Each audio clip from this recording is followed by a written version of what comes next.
Paftai le atua ua te mailo soifua ma ola tatu o lia manmanuia le nei aso. Lea ua anga i atu o tau i Samoa, no tatu atu nuu, ia ai maise ia nisi fo i vaenga o le lalolangi o lo taimi whaatasi. Ma Samoa, ia ilona tulanga o lo tatu le whai ungon vai aso ina, o lefto amatu o me le whaatawhiti o le aso tofi. O le solulu ni matou natu na ua wai tu le whaatawhiti i po le aso tofi. I le whaitaunga o aso o le kalena ia e pei o no tatu masani ai. I fuilali tatonunga whaftai i awa noa ua mawhai o no tatu au lia manmanuia.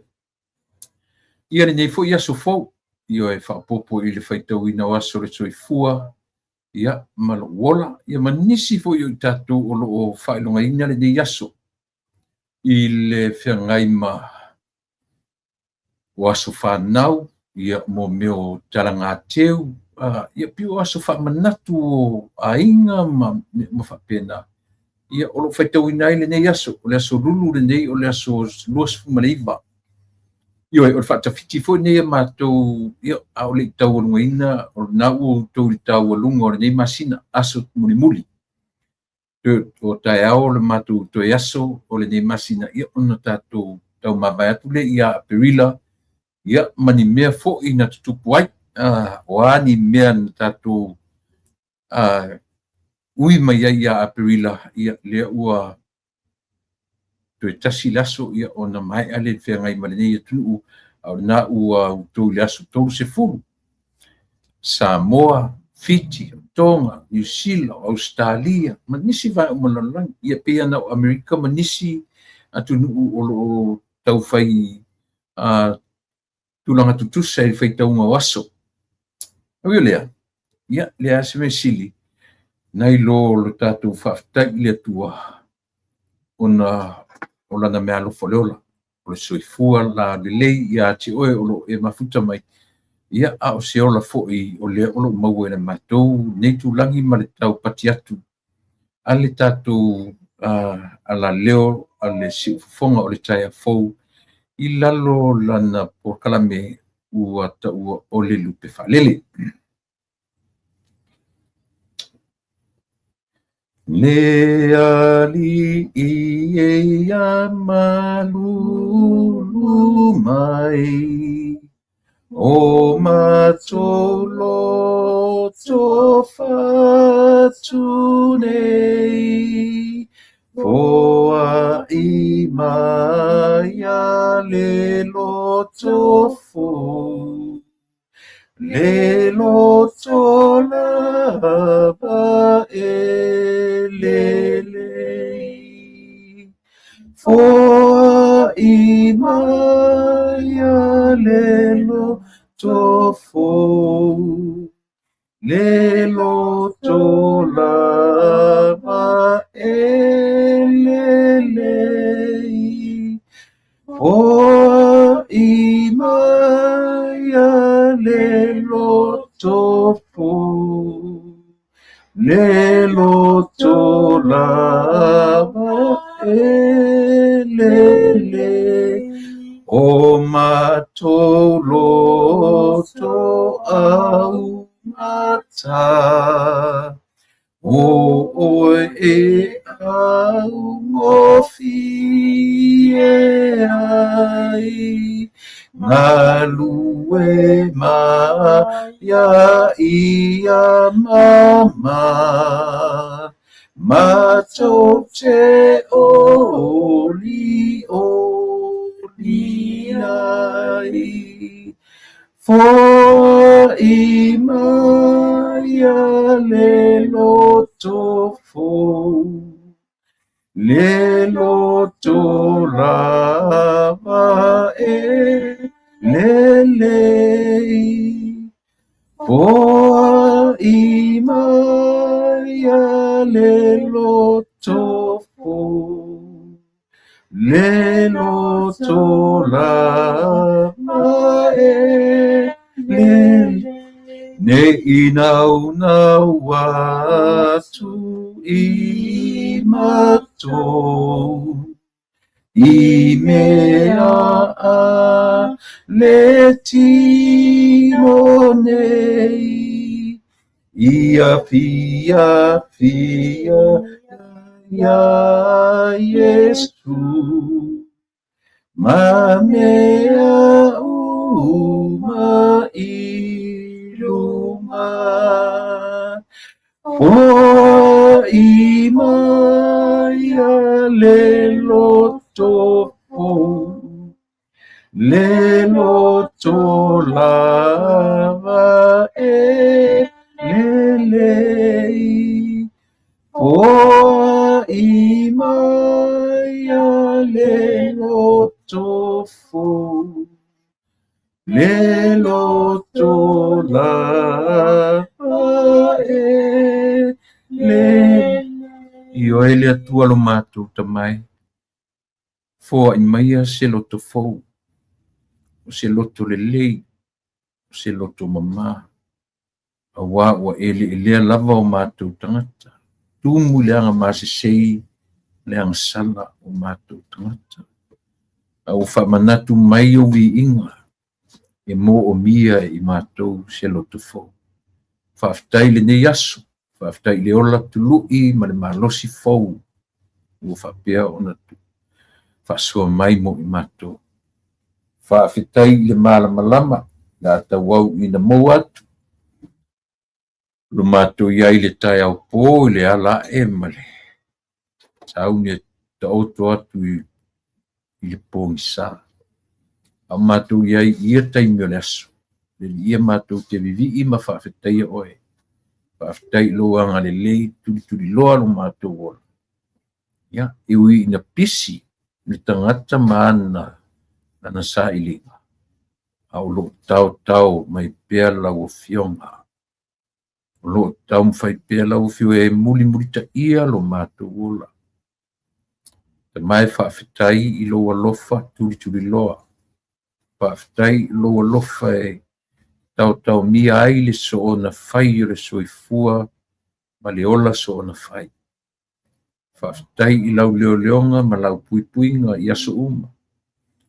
Whaafetai ta mai a wai te le pu la fua i a mātou whanau leo atu ma le fo i mai whale a onga. Ia, nisi fo i o i mātou e whea ngai ma. Mga aluenga o le tae au si i o mai i le neia fiafi. Ia, li ia lau fio e whaapau. Wala au i loa nganga pa ia o lo mātou fisoson sili a fio mai a. Tau to lua le tautua a le onanga le a whapea o na whatino ina. Ai uai ina ua pōma sauni e ta ape ia ma fola fala o le nei fo i pōngi sā ma anga ia tue momoe ma marolo. Tau si oe lo mātou tua.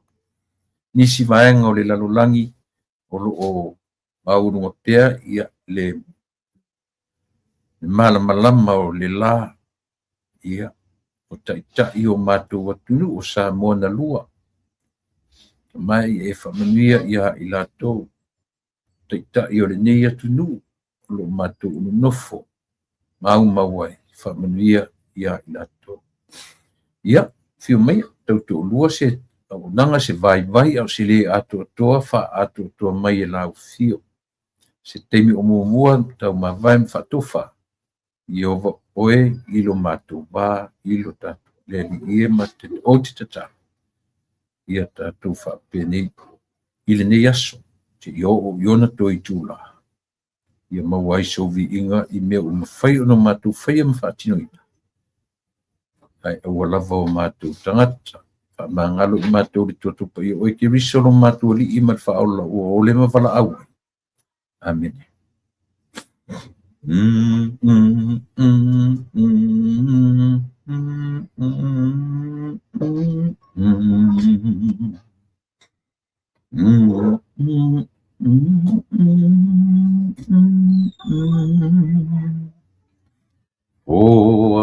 i maya ne loto fou le loto lava ele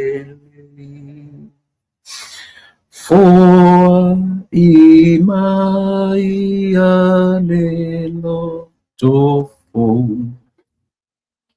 le loto lava ele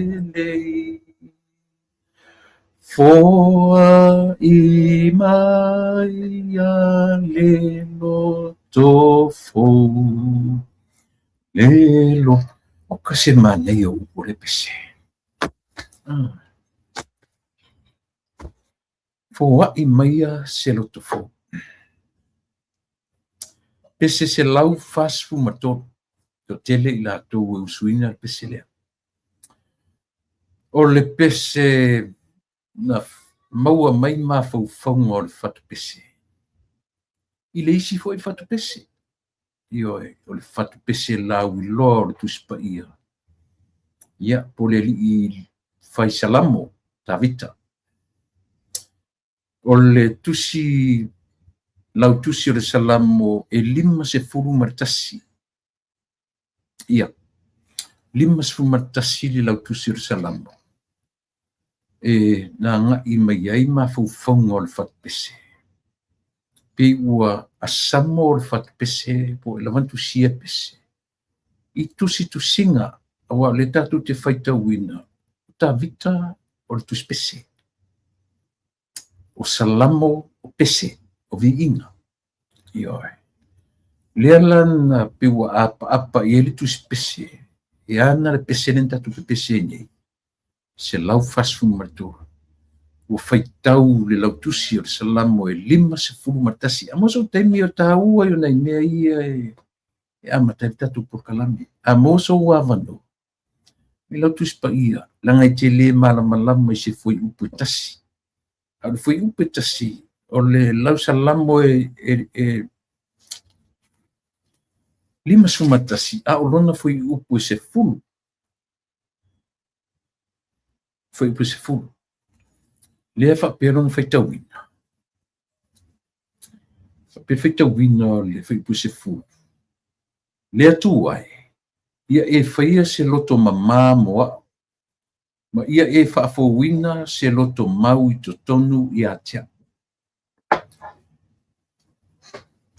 ae tago nei la faitau atoa le chapter lea mena le featu e manei ia le faitau atoa e manino ai e te lē manino i se foi upu e tasi ae tago nei te faitau o le salamo na tusia e tavita ina ua uma ona confront e le perofeta ona tano tavita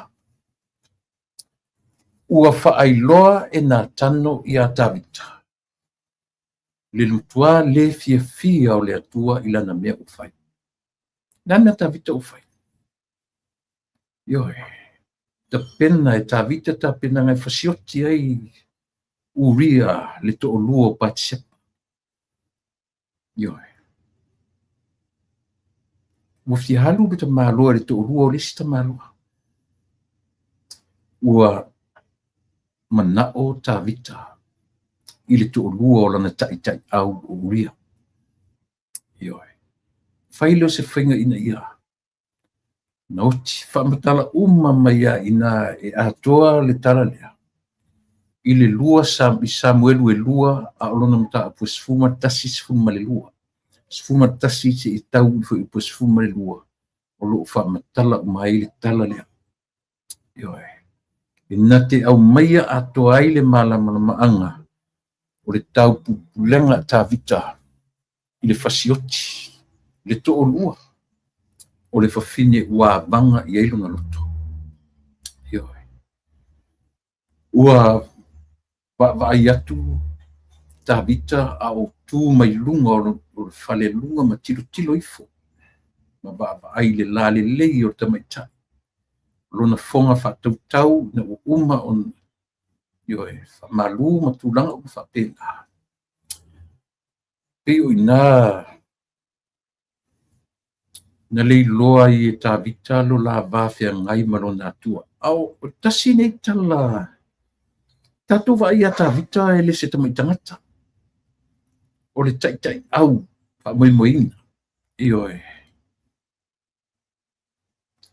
O se, o le tangata o le taua, tāvita. A tatou o i tua o tala mai le afuafuaina ma le vala auina o tāvita. I oe, e whai matupu. Ia, ma lona ola tuli au loa ma tuli a pū le tupu o sau. Ia peina o i ngā a tatou whaitau le tala anga ma le ola o tāvita. Se ia oa ina avea ma tangata matua ma ua whoringa mai ua. Whamani eina. I oe. Ai whaafofonga fo isa mo tatou tilo ele ngangana tāvita isi na tusi e tala noa i le atua. Pia o lena te whatonua le tua. I oe. A o tāvita nga. That's him. That's David. Aisea. Leanga fo i le la relationship. They had that very close relationship. Te pia oe ma sa wo i close i lau whenga wo. Te le popole a mautala so na la fo iai. Aisea e mawhana le maftatena uman maftanga tāvita ma le tua. E le take advantage na tāvita. Yes, he did. Na take advantage i la maftanga ma le tua. Ina ua vanga lona loto i le to olua o lan teitai au uria. Ua whao Sofia manatu. Ua whao Sofia langona. Ua vanga le mawhauwhau. Ioe. Ua tosina mata. Ua tosina le vaai. Ioe. Ile au le leo patisepa. Ioe. Ma ua ngalo ilo ia te ia le la relationship lea. Ua sili atu ia tāvita mana onga o le tino. Na ilo le la maftanga malona atua. Ioe. Na matua ioe. O ang sala tāvita. Fai mainata tāvita. Ele o lilo le sila mai le tua lawanga sala o fai. Wa e fasioti le to lua patsepa. Pa lua no nofo ona o lou manao i le to lua patsepa. Oka e tāvita se fa le tonu o tāua. Ona uio matangi tu i le o tāvita. Ua tangi lotu. E tau salamu ato lea. Ioe. Pitau salamu atoa e te malama mai. Tangi tu i leo tāvita. Ioe. Ua manatu ai oi i le atua. Ua faisi mamau e se oia. Ua ia ta lepe pa vai loto le la maftanga malonatu. Wale aise, wale au ngā le la relationship i tau sanga e tele. Ale ane na mana o i tāvita. Ele i whaatala tuu tāvita ma whapeatu i anatanga. Ia, le ala mera a whaiei o le fui mana o pati sepa i matina nifu. Ioi. Na whaali e ai fui e nā tanu i a tāvita, ma tau tino i a tāvita. David, what you did is wrong. Oi. Tua se sea i luma ma le sila fanga ale tu. Oi. Ngalo mai a tāvita. Lila le leo patsepa. Ngalo lo na tino momosi. Ngalo na fōlinga ioe. Au le lei ma le la le lei. Ina ua confront e natano. Ua se lau mea ufai. Na tusi role tāvita lau tusi lea. 5 matasi. Toe au ngani e toe whaafuisia. Io e. Ia whaamangalo ina. Io e. Ana ngasala ua whai. O loo whaamatala uma Samuel e lua a o lona matau. E sutasi marisfuma lua. David wrote these psalms as a heartful confession. Tusi e whaamatala I o lana tau tinonga. Ua sasi. Ele se sasi. Ia sasi whawheo le matua io e. Lana ngasala matu ia. Na tangi tu iai, na tangi lotu I le tua. Le tua. Ia e fo I maisi loto fo. Au mai se loto mama. Io e. Me o le, taua I o le mele o le.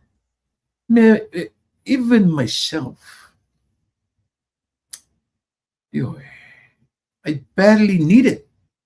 No lea. O le loto fo. I don't know about you. Pete mo mia se loto fo. Pete loto mo mia se loto mama.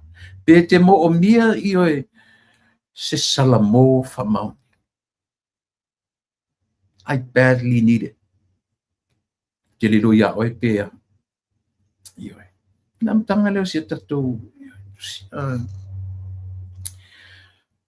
O le salamo na tusi e tawita. Ina ia tue whaafoisia se o la fo. Se loto fo, se mawhau mama.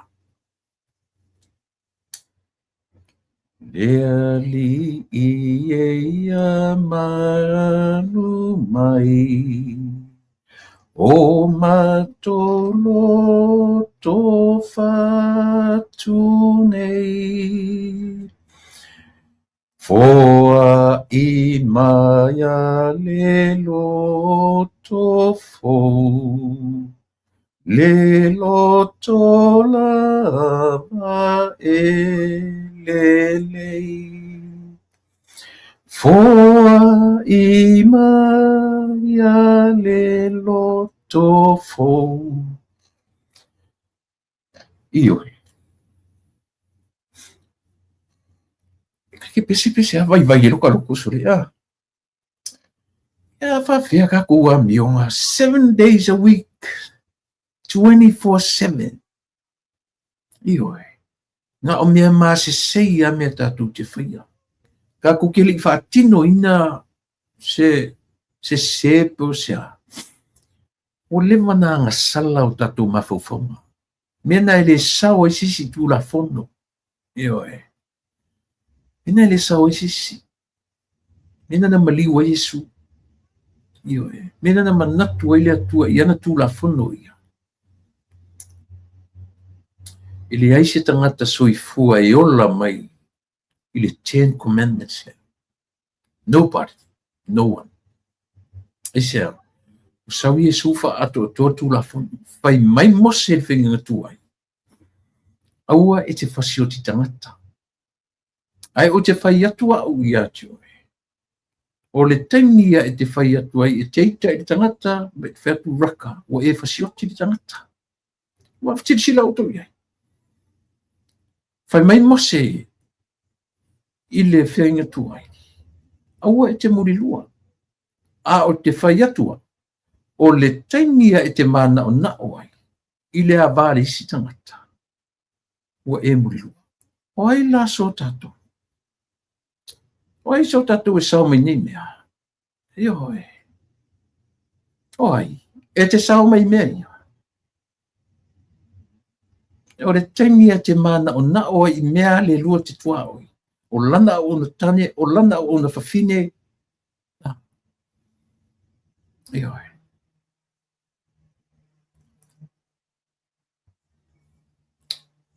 O le aunga le nā salamo le 5 sumatasi. Ia e sila fia ma o iloa ma o tatu iloa. We are sinners. Ai le mwhai whailan tatu whai ma excuse mele.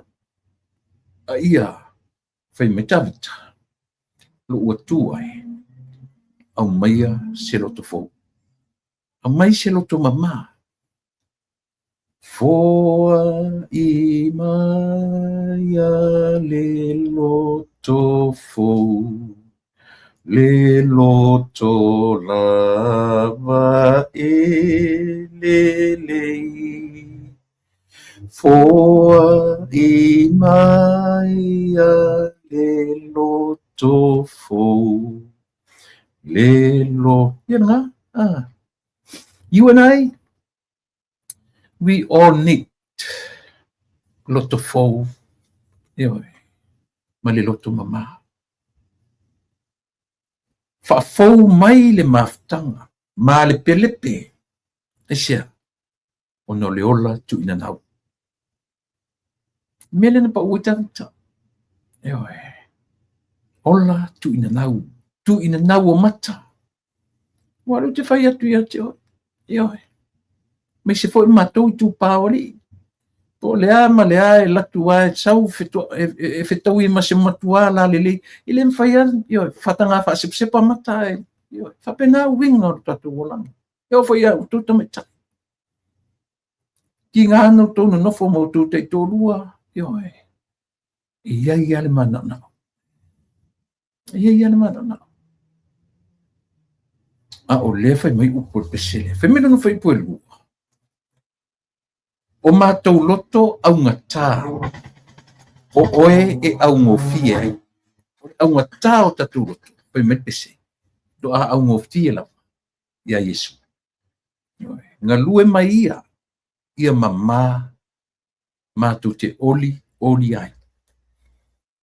O mātou loto au ngatā. O e au ngofie ai, ngā lue ma ia ia mama. Mātou te oli ai. Ia, poe mai se loto fou. Whangasolo fo'i I le tātou totua, ma le tātou por kalame o le ni aso. Se te mi o mua ia ona. Angai me fula ia leo le tātou malo masani, tātou pāanga masani ia le tō whā mua whanua tupai. I se tūla o mua. Salo ia por te masani ia lono winga por tāna o le iwa ia I mātou. Ia le whā te fitu. No winga is for another 2 hours. Ai lim faifulan u sentinga vave ia limbo no le link. Yang vave na expire le link ma le faina fanga mai. Se I tu tasi le tulape tu 14 minute. Ia ona sentle o le link. I le tatu pa nga o le ne yaso.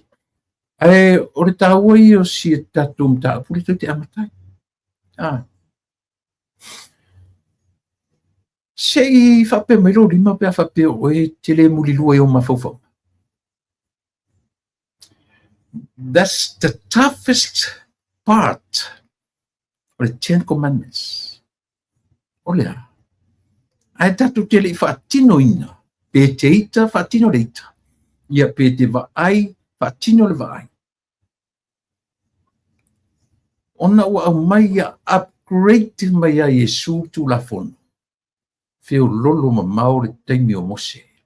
Ea, se longa te papa, se longa te pai le tengi, se longa te ita ma tango atu fasi, se longa te alu tia ilo to rua te luna nofo mresta malo. Iwa. Le whapenala le upgrading a Yesu o tu la funu. Kaka Yesu le mea whaong tu urunga le mawhauwhau. La lunga o tala. A o te le touch. Te le whatinoina se metasi. Ua ngā sala o mau. I le mawhauwhau. Se whautala tatu. O le mtuang tau tia.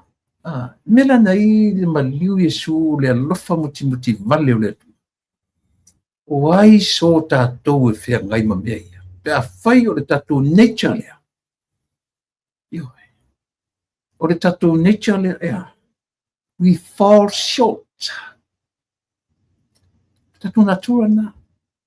E le ai se taimi e atoa ai tato. E sao. E sao pese se.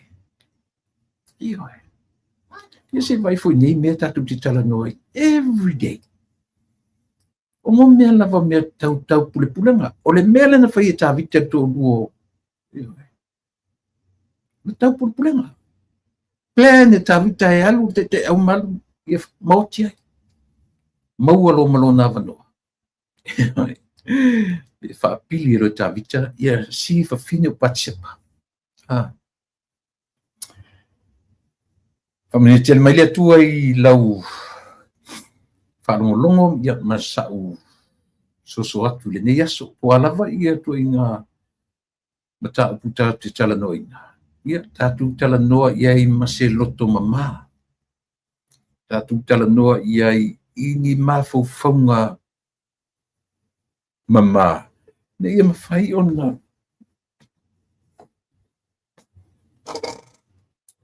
ioi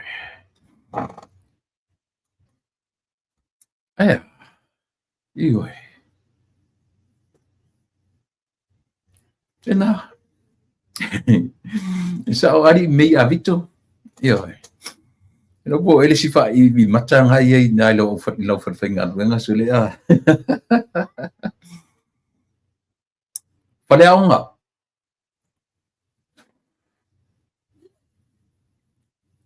Fale aonga mea nei mo tatou I lo soifua ma lo ola. Ina ia, se le ia sisi o tatou ele ioi. Au au le mea I awane I malo whaososonga. E whaososoina I tatou every single minute, second of our lives. E whaososoina tatou te miuma. Ioi. E le si fui te mi so le langa le me e bavi o rotaita. Ioi. Langa le me vavi. A tatou e mawhauwhau la mawhauwhau ia. Mei le tua. Pe matuspa ia. A eita awani e ang salai. Ia a taitala. No tatou e mawhauwhau le sipito. E ser taua mo tangata na te pūlelo na roto. E sili atu na I lore toa na te a elo. Esa. E se a ia mea. Ioi. A ka ikangira I le sikai. Ka wha alongo. Kau le langi a laku ke a mai Yesu e whai ngaro ka ika. Ai koe wha manatu mai a fionga. Aua. Mai si mea ka ua ngala lupe. Ai si mea ngala sisi. Si e pūlelo roto. Ka ua la ngā mele o le o a fionga ale atu. Masani fo ino o no whai matu. Masani o lau masani o te alu I mea fo I o mea tumutumu. Ele ngalo ia tia o le fionga le maenga le fionga le tu. Wa ai. Ia e loa le no fuanga e tino fuai. Ele leilo walu atu e a mata mai tua. A wai le leile alatu o le tangata mwhai atu. Susu maia. Fio maia lau fionga I luma no fuare luma. Ai a ta matele atu nei o ta sau fai luma. So, what a shame. No fu matangata atu e latu sesi au mai tei tei fafo. O fale a ongo ia mea.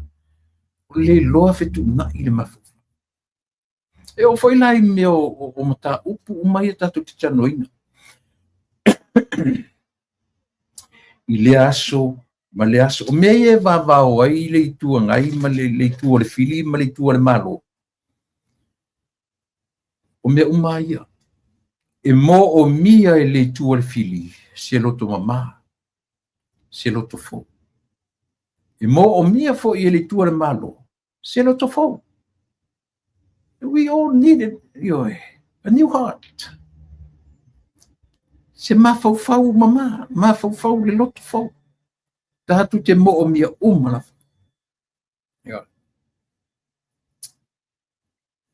Sa o whanongo longo ana nei. Ana nei a utele I alu lau training.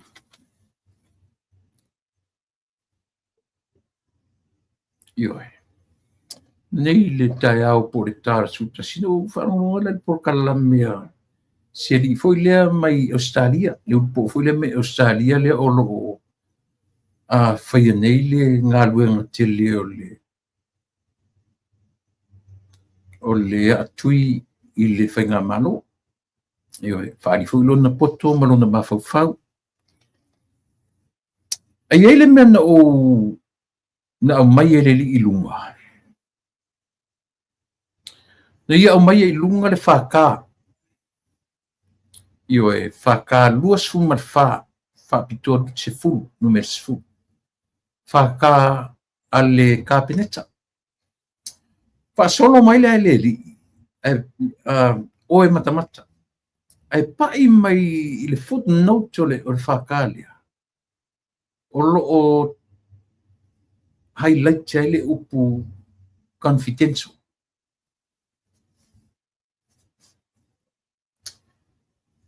Ioi.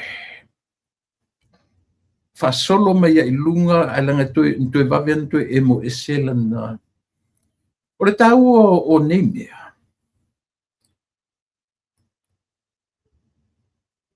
O whaka nei ar kāpeneta. Well, ele se me whape mwhena liki. Mwhena amuitua. A pe wo tilo tu le highlights mai i le pito i lalo le footnote o le whaka lea. O lo highlights mai ele upu palangi. Confidential. Ioi. A o le ele ngatala ina fofola mai ele li le whaka le kāpeneta. Ai ai ama upu onga na whaonga e lea fo i tamari. I lona ti ngā tele. I le li pale mia ma whainga mano. Te no lau le tala noa fo le lau tala noa i mea i na au mai. Te musu e personal lau tala noa na ngai. Whaita winai fo i le whale a ngana ua o ngai. Ioi. Ai le lau tanga ai. E ui lana o lea au mai ele li e confidential. Ia na tele i au mai ele upu palangi lea. O lo highlight mai le pito i lalo o le whakale ana ia mai lunga. So ele toe au ngala langa o lunga. Mo umana. E whapea le whakana au mai. Aua i atu o le pare mia mo tonga fitinga whapo mai i New Zealand mai le aso lua su martasi i le aso lua su malvaru se tema lua o lua lima. Whaka lua whapitua se fulu, numere se fulu. I lana whanotanga whaka lua su malfa whapitua se fulu waso whareile se fulu maleiva se tema lua o lua lima. Na tala noa ina ai ele ka peneta le pepa po le pepa pika. Luas fun marfa. Tasi o i watasi. Ma whaamani ai le tu ua o le atunu e le fionga i le pale. Mi ana po la auli al mali e toa po la te vau le ua tea fosi Smith. Mo le whaatino ina o ana tonga fitinga whaafo mai i New Zealand. Mai le aso luas fun matasi i le aso luas fun malvalu se tema lua o lua lima. E whatupeina le pale mia pasese. O waalele, to tongi o tonga fitinga, maisi vai ngā tupe, e au fiai a pitanga, matau mawhatanga i le taimi nei, ona o le tūlanga whaale tonu, o lo o iai nei vai ngā tupe ale malo. Peitai, ina ia tausisia pea a iainga o whainga whaavai ale malo, tutu o tasi o Samoa. Mo tonga fitinga whaafo mai mo le pale mia. O le atoe whaolaina reimburse e le malo. Ioe. Vai ngā tupe reimburse e le malo vai ngā tupe o le a whaaluina mo pasese va alele tonga fitinga ma pitanga mai vai ngā tupe ua whaatatawina mo le Overseas Treatment Scheme, po le OVT, pe a whaamaunia le tala o le tupe lua o lua lima, lua o lua ono. O le ato e sea le fionga i le pale mia mai le aso lua suma sa September o lima. Ai to e taliu mai i le atunu i le aso lua suma valu September o lima.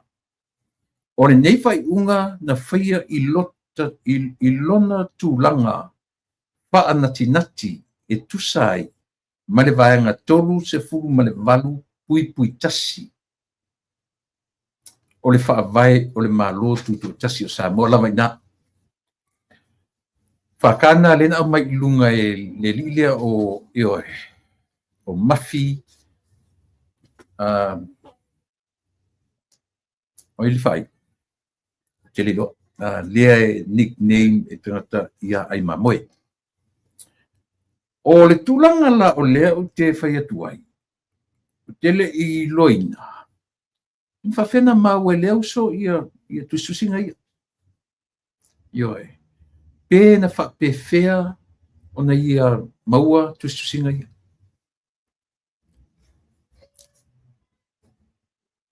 Ona au mai e rola i leo ni whaupunga whapea. Ai se a ua whaaruai le se lau wafe i le private jet. A o leanga whale mai mo tōtua.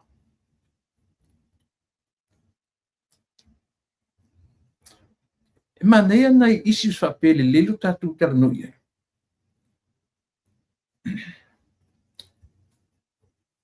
Langa e o le mea lea ngai o le soona la lafo o tala.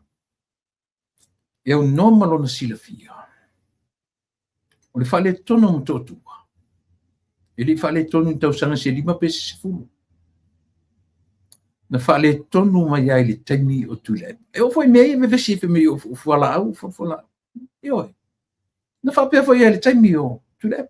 Mea o mai e tu tonu. Na. E le whapea whatoa e o le se taimi o tule power. E oi. Le electricity power ale atunu. E oi. Le lei ona malama le leilo tātou atunu. E le oni mea whato atu tupu le vaitemi. Ioe, whawhawhaw mai oe le li lea o mafi mataafa po ai lava. Ua mawa e ala walu. Ioe. Ua maualunga lava lau sau ma e whaleanga inai ia le fiunga le lipare mia ma le whainga malo. E au no malo silafi. O whawhita auli o le tura i maritemini. E leo ni whawhita auli whatoa tupu i le ai. Tau te tala nolo i mo meo whawhita auli. Le no matua whamtapu. A whapeo es whaiwhea. I te malama lai lau mtapu sisili le na matu. Aua tātou te tatalo i le atua e ave ese whawhitauli. Ai tātou tatalo i le atua e au maile malosi e whea ngai e mwhawhitauli. A whaila te le malanama i le vaenga leo mtapu sisili. Paisa o te me fisili mai sa tala no so foi atua se ta whalea aonga ta te aonga whatasia. Ioe. O whawhitauli ia. Ne i manatu se si o tātou. Ni whawhitauli fro atupu nei. Ne ai. E le o ni whawhitauri o le sioto vaila au, pindea. Never. Ioe.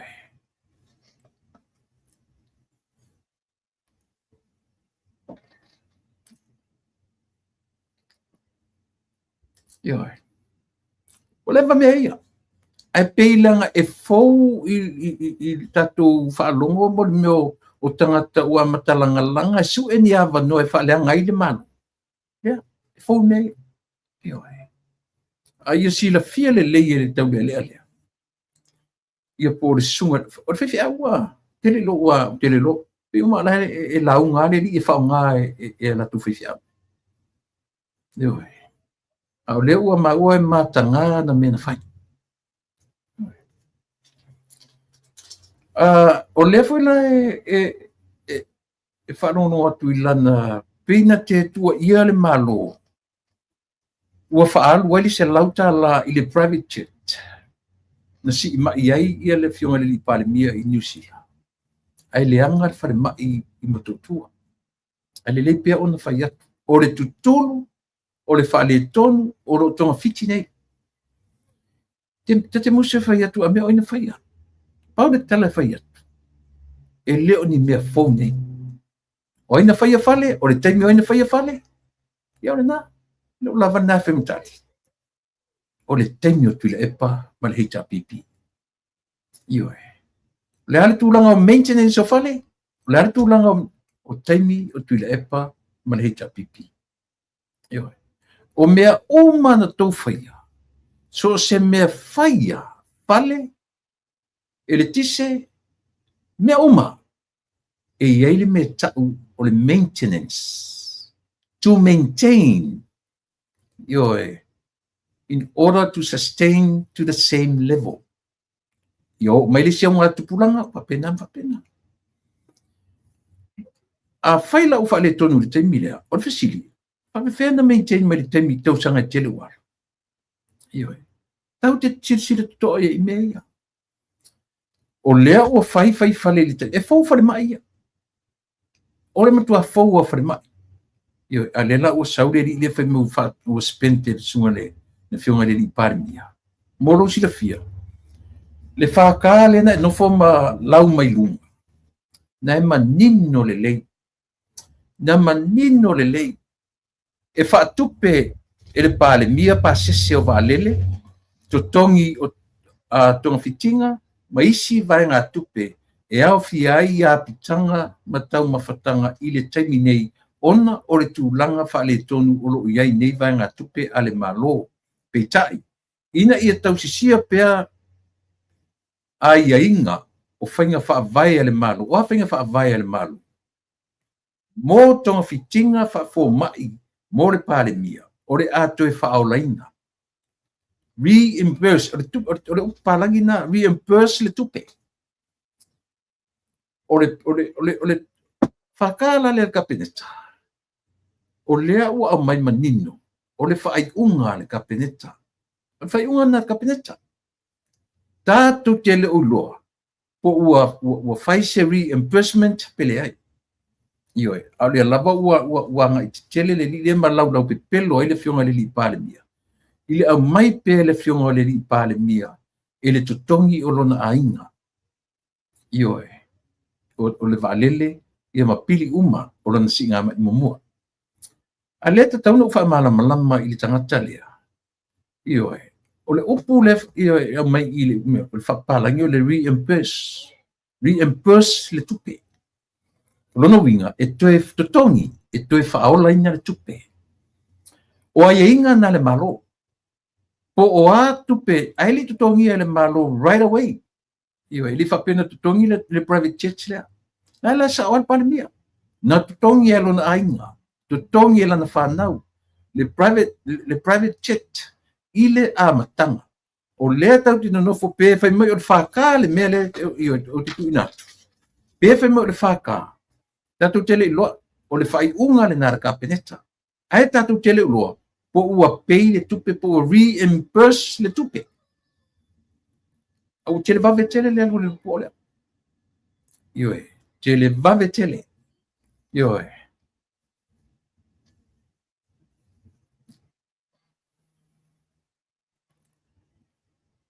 Ioe.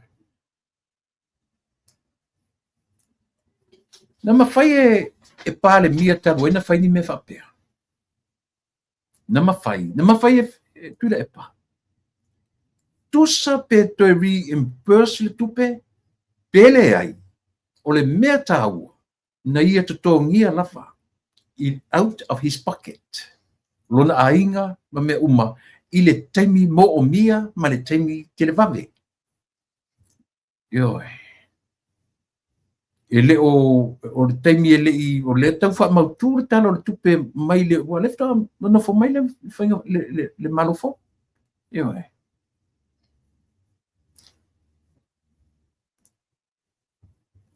Mena. Le la o te wha mala matua lau sunga. O e le li i rupo lea. Ba ai. E tā ua i o upu i te whangaina. Ioe, o le upu le te whangaina, o le pē o le paua. Le so tilo atu i upu i no whangamonga. Ngai ese ata tu fale aonga.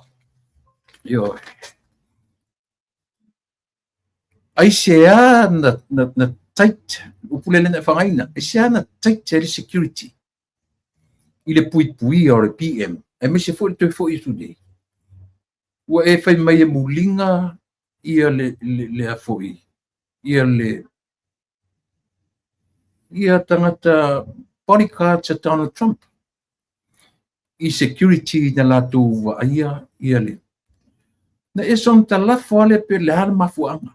E ngalo ia te oe. Le case le o loma nei o lea. Lena. O le tau pule fasioti. O ngalo ia te oe mena. So talu mai le mena oe lea. Ia e loa. O le taimia apindi e ai se tau pulenga whapena. O le taimi na e tight security e mese le leadership o le atunu. Le tangata o lo ia leadinga le atunu. Ia e awea i le mea na, ia e manino, ma ia e manlama ia e. Aua te so ona ioe, wha malau sau. Langa e fōringa mai te whaiwhea. E te li los papa. Ioe. A wha pefta te o, no tau sisili leo, wha manlama te o, wha tau sisili le meona. Oro tātou nau tai i le atua. Ua tātou nau e ave ese whawhitauri langa o whawhitauri mena o whawhitauri a ngai tina e samo. No tiptilo le lei ai. O whawhitauri o whalea onga mo tātou. E le ave ese le atua mo tātou. A saula whai me o whawhitauri, le whata mo whawhitauri le taimi o. I want you to know. I want you to understand. The same problems that we have right now. Whawhitauri an tuto tasimasa mo ia. Ne ngalo ia te o mena. Ioi. Le ai ma se whawhitauri o whawhitauri whaune. Ia ilo. A whape e vai lau tau Sicily. Ia ne, sau le te wharono mai. O le mea mo o mia e tatou. Tau te mo o mia le malosi o le atua. Tatou te malolosi ai. E mena le nau atua le vaenga whai o tu malo te mine. E nau le malosi o le atua. E malolosi ai e whiangai ma o tau ia tu tau whaleanga. A o le atina e ina o le atunu ia. Still in a great progress. Lo le lei le anga i o le atina e o le atunu. A whai atu la le anga popongi ia le malo ma whape atu le atuai. Avi ese ia le tau whaleanga. Ave ese ia le tau. Ele ave ese le tua. Ele ave ese ele na tura o ema. That is our nature. Olha, kau faleanga. Loko leanga. Kau favalea. Nga, afele sa ili anganga fo ili le loto leanga ili o samu. Well, it's only basic. Ai le se le kala. Ai se loko leanga umakanga. Ioi. Mele na lai na fai le na lai pese le ni. E winga na pese na amatai le afoi. Le afoi. Le pese le ni. Ah. Ye o vai ya malu mai. Ah, a maselo to fo. Winga na pese na. E ala na ngani a maselo to fo. Langa foi ele fo ka kuru. Ele ngofo fa ya mashelo ko fo. Ele no fo a. Me foi na vai ni foi tu la fo no foi mai. Aua e te ngoi. E sia. So le ngoi ka ko. Ah, le ngoi le ngoi si le foi mai langa likiu. Aua e te muri lua. Ya. E te muri lua tele hai pe te muri toru pe te muri fa. Io. Ia le nga.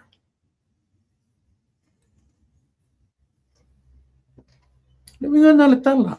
So se taimi e me tu spa ia aua, meaning that's us. That's our nature. O tātou lea. Ioi. O mea i e whia ngai ma tātou. Ia ngai ring whakul kapukana me. Se awar whia ma marka ngaka. O tau ia tu te, o mai whai mai i. Ia lela wa sau ne whai mai. E suru atu tangata i whai mai. E le aini vai la au. o fai atu nei fo I oe ia te oe. Na o sa mo te latu e mai I fo la au. Ele la lau tala fai. Ele ni whawhita auli nei. O whawhita auli ua lewa ona fai. Ai sea. E fou loutou tūla I mai. Ma loutou whaia ina. Ma loutou sa ili a wala ma su e mea ma. Ina ia whaaleanga I nai le ma lo olu. Ele ni mea fou. Nei ma se mea o mea ia fou. Ioi. O le mea fou. O loutou whaia ina to I lalo popo. Mau leto e maua so tou avanoa. O autou aitia nai. O autou aitia I e whaaleanga I le malo. Ioi. Se lau afe na tongi le ioi. Ia. E tauna e alu e whaini au sa ilinga. Pe fia toni me tupe. Langa lewa e mi se lau afe. Ioi. Na alu aile wa alele I New Zealand e momoli. Ua whaisi ma walunga telo o fikas. Le amai. Malo sila fia. Wa ia inga le malo. Ito tongi le malo. Pe alu I check-ups po le alawa me fai. Tongi le malo. Ioi. E iai le tupe whaanganga mo le tuna. Ai malama ia kukai kai. Malama le liwa levang whaanga e kukai kai kupe le malo. Ioi. Isi ang malanga. A o se teimi mua mua lea. Ioi. Se teimi mua mua lea. O te taru sangatu li tatu o mai mua. Vai. Pina ufetu mua mua. Ke le mo mia le mea o le whai mai. Awar mai maua o teimi o te tala noi. Po ahi au te tala noi ai. E tau wha mai maua o teimi. Ioi. O te le mo mia tu inga whautuanga whapena whamamole. Ioi. E wha mai maua o teimi. O te tala noa I mea ia. Ina ia o tō maramama. Ioi. I le mawhai o na tu whauina e le tātou porkalame. Tu inga mawhaufonga ia. So o whamalasi au le mea mo mea au. Ai leo a mai atu inga tala whapena. Ioi. Leanga isea. I le mwhaintatu o pena. A mai mau whawhere taimi o le whamaramlama. Tene me sau e mai lungar whakae confidential. Tatu tele lopo fe me o so mai fa kalen sa o mai dunga I lana por kalame ma au mai etu nga ma fo le sitala tono va ai e lau sunga wale mata mai o la upule fa pe mai o le power por ele tise e pe ia so uma alu e mai se mori mau lau tala na alu e mai se tala sa o lau tala po ana fea na pe ai ia so uma pe fa mau ni lau tala na po o pe le power every single day. Ioi. O tu fauta tatu sa mo iai. Fa felan tatu tu fauina tu inga tala yeo. Ioi. Luinga leo tatu por kalame. Ile ma fain tatu tu fauina. Iei tu inga tangata ne. E faile le ma fau. Ioi.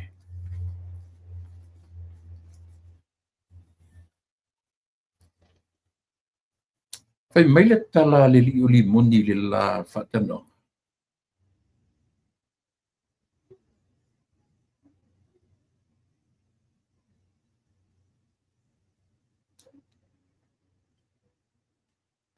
Ia, le na, le whapea mai moni magola o lonto ruana mai I mo to tua. I le lua o tasi. Na whaatau lava I ma ua tupe. Fu singa Ioi asimatu ai. Le ngai le sa mele o mai mon magola. Ele na mon magola foi la. A u tanga foi a u titilo te mima. Tele me na fa yo na totongi ai na la tu lava yo la tu lava tupe. Ile fia te usanga taruai. Ioi. O le peo no fai atu. E fau nei le whainga fau le ua fai I le vaenga le fili. Wa te le tu. Whainga ina u se tua ngai u se tua ngai. O le tu o le fili. Ita iai. Ioi. Tu la e pare fili. Ia malana ma le vaenga le fili. O le vaenga le fili la tu te o sofa ia. Le whainga malo. Pai mai le tala le li o limoni. So se te mea la tu I ole te nofo I whafutea la tu I samo o mea uma e te vai ai o mena whai le HRPP.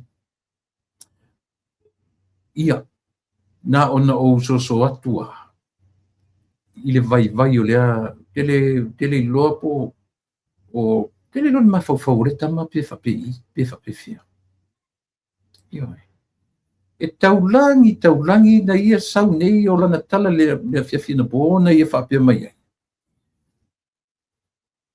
e moʻomia e Samoa ni tagata popoto pei o tule epa mai ia e taʻitaʻia le malo tusa lena fai mai i lē fetau i le palemi o loo iai nei laga i lē lelei le lava a le aʻoga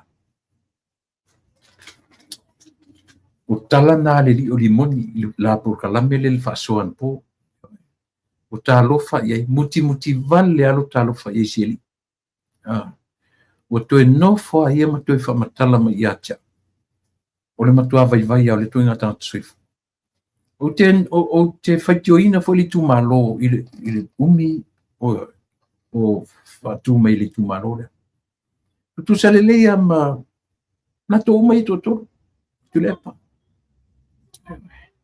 o te matua i o faitioina latou tumālō i le faatagaina ma le amai pea o avanoa e o mai ai ia silafia e outou ia totolu tou te fiu e faaogā le ele tisi tou te fiu e whaonga e whale mai, ma whale whono, ma whale olo whale ngai nei. Tou te fiu e whaonga mea nā. Tau su e se tau lanu. Ioe. Tou te fiu. Aisea. Ke malama lo ni ngā kula me. O inga amka mea ia. I tangata nei luma atu o tau. Na tau atu tam whai whaatino le maintenance o mena whai i luma atu to filau. Tele mena tu watu fatino le maintenance. Aisia, e whaawau me maintain me ia. Maintain whawhia. Whawhau tupe. Tau o mai loa whau whale te tele ia. O whale te tele ia. E sili atu le taunga tau le maintenance. Nei lo teimina whau i whale ia. Ioe. So o whale te tele into mai whau. E le ni mea into mai lo. Le into te mai o uma o iei tūlanga o mea uma ia. Pau to ngā ruenga whaawau. Se sela utala ali e te tu vaelo i mlai valele. O mea uma te vai ai. O mea na whai ele tapipi. Na whai ele tapipi mlai valele lan se ele valele. Na whai. Na whai ele tapipi. Nia le fisiri atu. Na whai rei tapipino na valele len se el valele pa fa pe fto la tuisam. O le mea na whai rei tapipi. Whai le maintenance o na valele. Ai otu le tapipi. Ua ien na valele. Whai eisi mal isangata. Whai ese whengo fia pe amana malama mani. Ioe. E otu whai le tapipi kele me e kakau o nga upgrade. I tono na valele. Ioe. Ai le I whape o aku le tapipi. E le iei se mala valele Samoa. Ia whautala o iei. Mala valele le pisaitala nga o iei le li le o limoni a o pule na valele. O le halal development Samoa, I le mala valele pia whapea na whaamaunia le nga o i o le tangata I tono le. Whetu foi, ele nge kala o kala ngau e lunga o muspepa ma tana noi tangata. E le mawhai na tātou so na o whapea. Ma tātou tam whai whamatala, o aina whai, o ili whai. La sau nei la e whai mai na whai, so se taimia te alatu I Samoa, o mea mua tau ela wa ai, o mea na whai ele I tapipi. I ore na whai ele I tapipi, ma le wale le whale ora. Le ai o na ngaruanga na whai ore latu whapopo isi mea. Latu whai isi extension, na whai isi mea. Ai le whai ese I tapipi. Ia mlai valele I whaleo. E sa. I watu foi le tapipi wa iei le whanma I mtotua. O mana whai. Whai e isi whai ngā malu. I lumatu. Whai I sangata I lumatu. Ioe. Tusa e whai e tangata I lumatu le whanma I mtotua. E le ki pia pa o tula e partemina sa ilele. Ioe. Alai tusa termina alai whea lua I tama o limoni fe ave I solo limoni I pololo tama. Ele whanau mai. Io. mea ngā kakaunga fua te tau iei upu matala. Au orson tala lafo. Orson tala lafo. Mai le sela ukala le fai atu. E fai a mata mai le fai mai mto tua. E la fia lua i se le manga pau e rikipia. Te fai ukala kako iei. Ioi. Le kele o le aki nga e o Samoa. Te le sao Samoa na latu amta me Samoa. Ele se mea fatoa a mata mai le hita pipi ni mea. Ia le lafko aongo masina o sanga ne to a fitu masina o no fo inga ale la uri malito I lana taiteinga. Laska ku vai isa. To te o mafale nga feme o tufa tupe. Ia le la fam tala tu le sao fo ta to ko kala me ne. O le tao tufa tupe tangata. Ele tufa tupe na mailo tatu ainga la fo masi tupe ne ia tia. Pe la fo ese tupe yo la tu ainga. Ele masaa ese tupe o tupe ia 4 miliona la o tufa ila tunu. Le masi tupe fafo. O tupe ia. E to sa ati ai tonu le tunu. Mata a milo le saiko le tonu. Ma tele le atina. O le atina sili le. This is the best development of Samoa. Yoi. Nena. Olea. Ole avatu I tupe tangata o tangata ya tia o la tu ainga.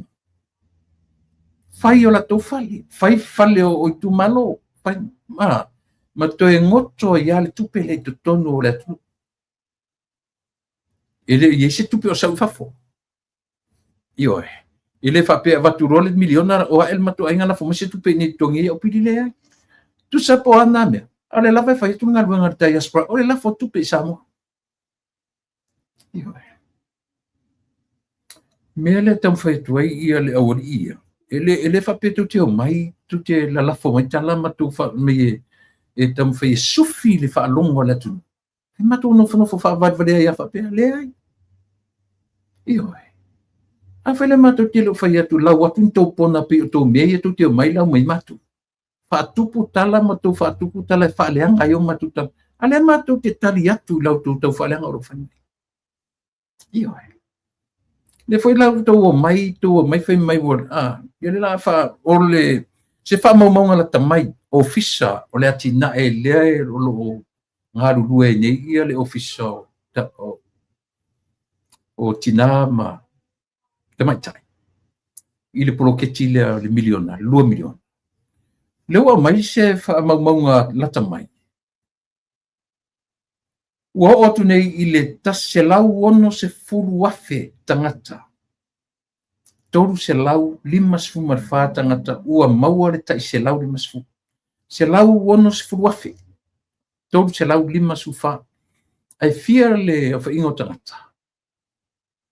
O le toti faitaua o le lua se lau wafe. A whapera le ua pai le se lau ono se furu. Ia le o te fasfu motu. Wafe tangata o lo totohe. Ioe. Ai, ia pifu la vui ia. Vui la fai mai vui ele talalan tupe. Ala ua maua tupe. To tela tangata. E o te leusi fai pule la maula tupe ele o e tala.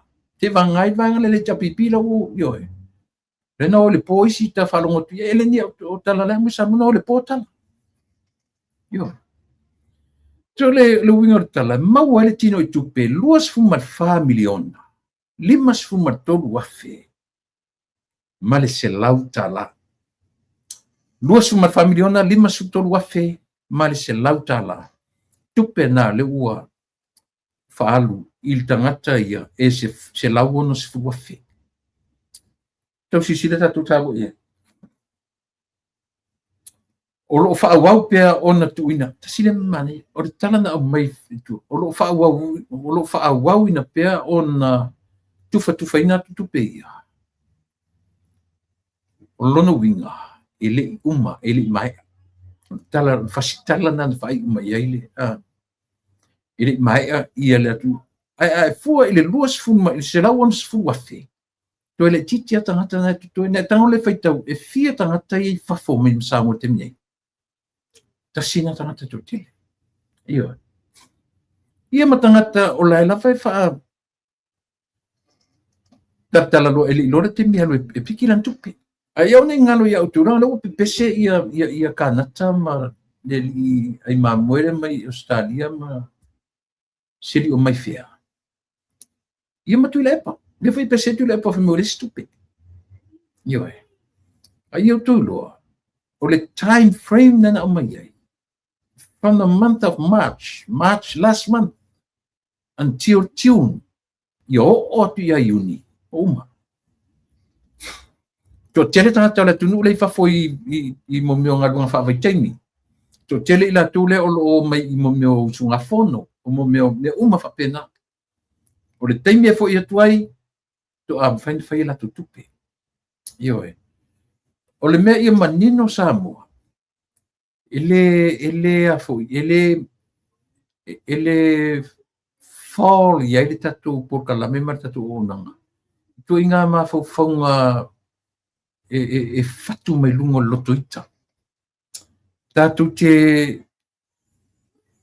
fa au ele tala i o la tu foringa si sela la tu me fai ai le mai mo ele tatu te ni fo le ma fo ia ma fa e pa wale tala fai atu ua vave la tu sau mia au lo fa matala mai ai o tu ia si se tere o tulanga o lo tu iai o le tulanga o ta ua mai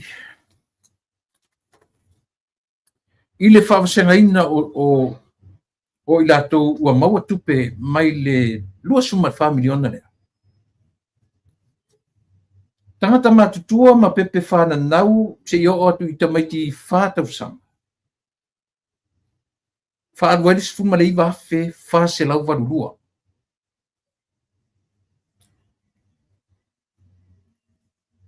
Whanau mai le 5 tausanga matua e o li se furu lua tausanga. Ua whaaruaile se furu ma le whaafe fit se lau valu se fuma le valu tala. O le whanau mai se furu tolu tausanga e o le se furu ma le valu. No winga la wanga i o leo e lunga le high school na onga maurulunga. Ua spend ai le lua se furu ma le lua afe. 5 se lau, lua wha. O le whanau o loa onga le universite ia ma onga fo i o fo i ia onga le o fo ia mata isi mata isi ma onga universite o whanau o loa onga ia onga na ua whaaru waile se fuma toru wafi 5 se lau wadwha o tangata matutua 2.5 tausanga nga i toru sumarwha ua whaaru waile se fuma wadwafi ono se lau sfuono tala io ia si tatu wa aila ia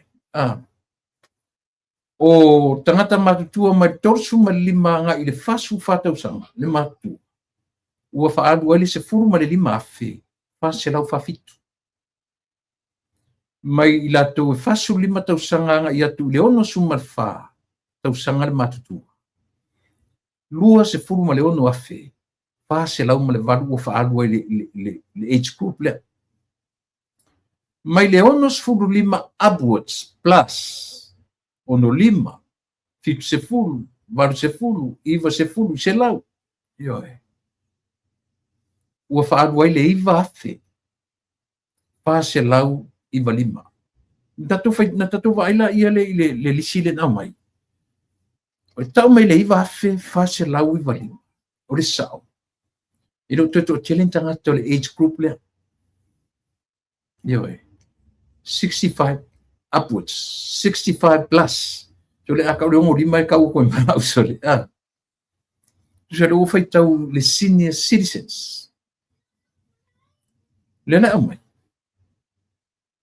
e va fe fase la uvalima ila to le ua nga i tu pele ta mai ilo to challenge tanga to le age group le ai ata to wo le age group mai le pepe fana nau se pa ia le fata usanga se fului vafe fa se lau valua vai pito mawalunga le age no ia kele new blood tangata fou. Tele tangata fou. Aka ko kiki foi la o winga lo langa. Tele le tulu i mai. Ioi. Fa solo mai i 5 tausanga. Anga i se fulu 2 tausanga. Ola titi teisi fo tupe. Fia sfuma fa fe. Fitse lau valval. O ina tatu o le vanga fo le lo lu matu high school. Ai tu me i lo nga matu pele. Lua sfuma le lua fe. 5 se lau lua fa tangata o man ave. Fa nau le investe ma on ta ese pa u lalo i se fulu matu. Sa winga le to chenenta miti i le tu inga a onga le temine. Sfuma to lua fe 5 se lau var fa. O manu tangata mapitua le lua sfuma le 5 i le tolu sfuma le fa tausanga. Sfuma le madua fe. Ono se lau se fulu ma le ono. Ia se yo o mai tangata mapitua tolu su 5 fa su fa sfuma 5 fe fa se lau fa fitu. Fa su 5 le ono su fa. Lua se fulu ma le ono a fe fa se lau ma le valu. Ia ma le ono sfuma le 5 plus i va fe fa se lau i valima. Mata man masina lente nei ia se yo o mai le temi nei fa ngata ia masina yuni mati apelila neula uma apelila me yuni to lua masina close le ploketira ala ave ves la pe pese le tio ia fa mai yo ele umana ia sa mo fa fonfo mai se lau wono se fu wafe tangata ia ua maua ua uma on tala ala tutupe.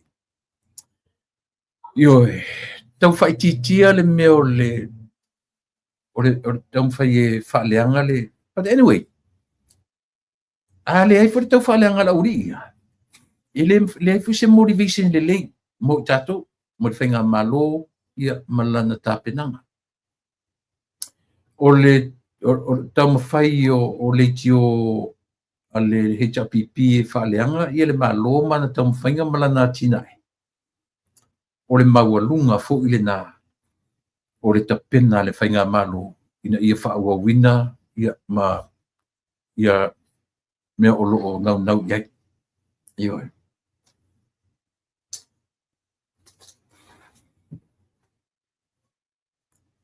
Si utala noa si mesia, langa le mele le amaisa. PG Wealth, ia po ila tu fo le suta no tu si mesia. Ioi. O te loa.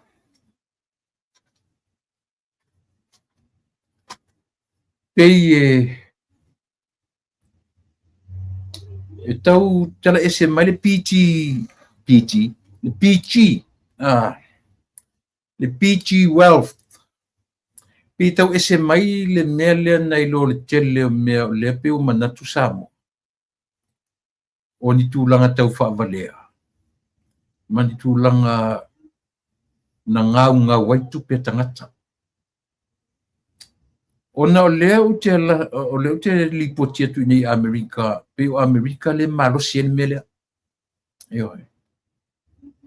So tele ila tu wompa anga ua invest 5 fe. Se fulu fe. O tangata la nei, o leo te mono watu. O lea ua li atosta i lua tolu masina. Ala ua withdraw le la tutupe na tutonu. Whapena fe maua. Ioi. O le tupe ale tangata na tutonu mo le matu ai. O mga withdraw le tupe ate pe tupe na tangata. Isia. Ile whapea o le lea se matupe. Ia le mafafonga very skeptical. Mafafonga. An sa warta fe mai vai le la kuda la kupe.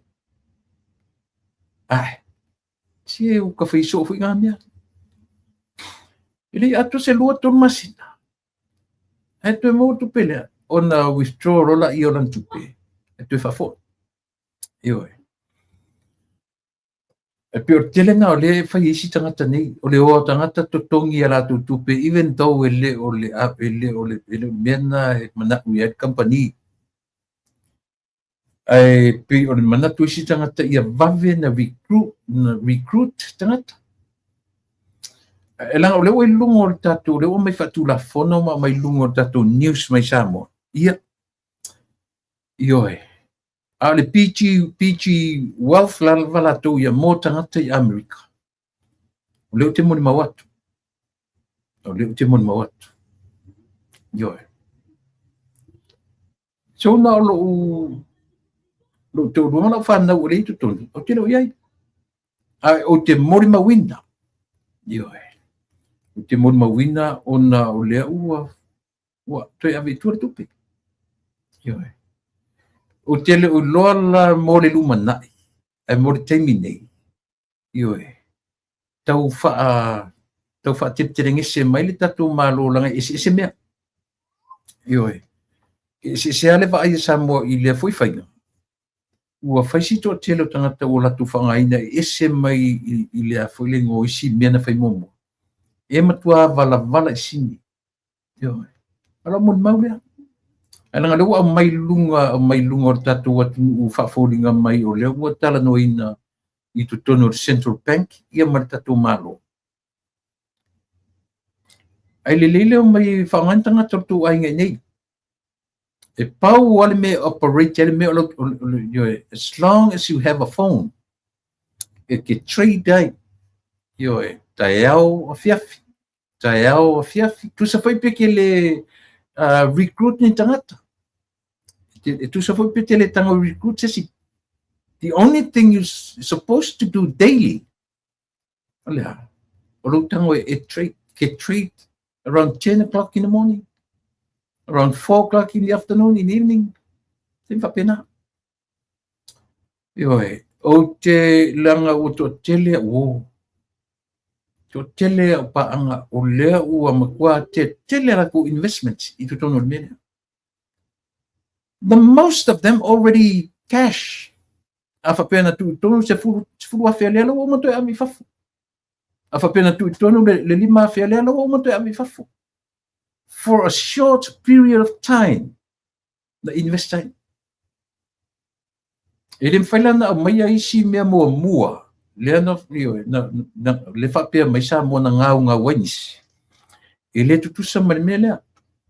O leo te moni mawatu. Ioe. Leo te moni mawatu i le tūlanga. Ai a whai o leo manatu le tatou watu nu ona o mea tutupu mo i Samoa. Ia. Alela u vatua le tala moni mo lo whaafonga Samoa. O le tasi le mea o te tau believe it mele. O leo advertise mai. They got 6 more years to go. O po kalame lea. The PG Wealth. 6 more years. O mo o tau ia o te oina atu tele ilon mele. I lento manama. Toi ono tau sanga o lo toi. Ai o lo ngā lulue nei ila tau o lo. E toi extend for another 10, 20 years. Ioi. Toi pe tasina me tatu te loai le mautu, mausali, o le fo i vaenga. Le ala te le tuela utala noa, le fapu utala noa tuona lo te whaia. Ioi. Ai o te tala noa tu iai. Ua o eyewitness. Ua o te tilo iai. It never happened before with those na memo sa tatu e momoa. Jadi baila uia i se turang whape momoa. Ai mo le silafia o tō malava o New Zealand na reject mai ai le sene o le mele. Io New Zealand na ia. Io ai le mawhaina wa ere manatu o New Zealand atua. E whauai o Amerika o le metele. Io pino fai atu o le ua mai whailo mai toi ono tau sanga o lo to toi re por kalame lea. O lo no winga la te whai au te unga tupe malo mautino toi ono tau sanga. But pretty soon o le atu e o mai ai whailo mai. O le ua tau whai toi extend for another 10 to 20 years. Ia le investments lea. Io e. Ea. Tau na whiwhi o le ute wha malam la matua. Mo o tau mai e io o tōnei lunga i seme ai e sisi sau na te loa sau le ma te tarano a whapea nau e se furu a whela tupena tonu a ua e lo o toe a vatu lau tupena i tua po lau lima awhi pe whina pai lo mai e sau ta tarano lunga le tio ia tuititi ai langa le ua masau mai tala mai Samoa. Pe tala noa le Central Bank, po le alawa tu inga a inga Central Bank e whaimea ia. I le mwhaintu una e tangata Samoa i Amerika, langa ilana o Samoa le whai Amerika. Nearly everyone, every lanu mangangana. Io. O Samoa ia si tama i atunu ua. Ale whai e Samoa ua whai.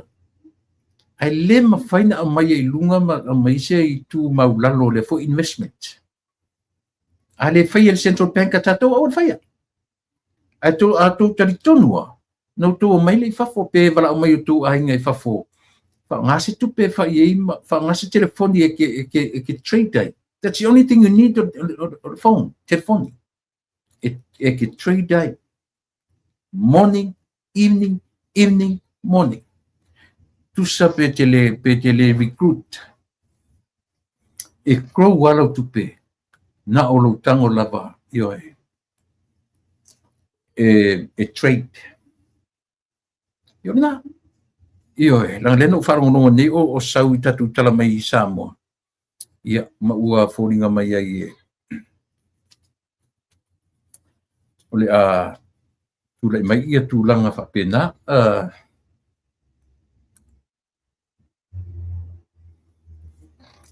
Ole, o ni ngalo le tūlai iwa, ia o te mina tau me tatu malo masani. O mai tala whamsinonga me Samoa. Te ena ele li o po kati tu. Ia po si i foi le ono se furmo tupu tau sangan matua. It's about my age. No wingo la tupulanga tangata.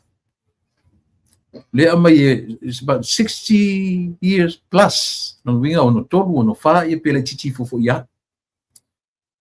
O lono to onu. E ngoa ia Epifania.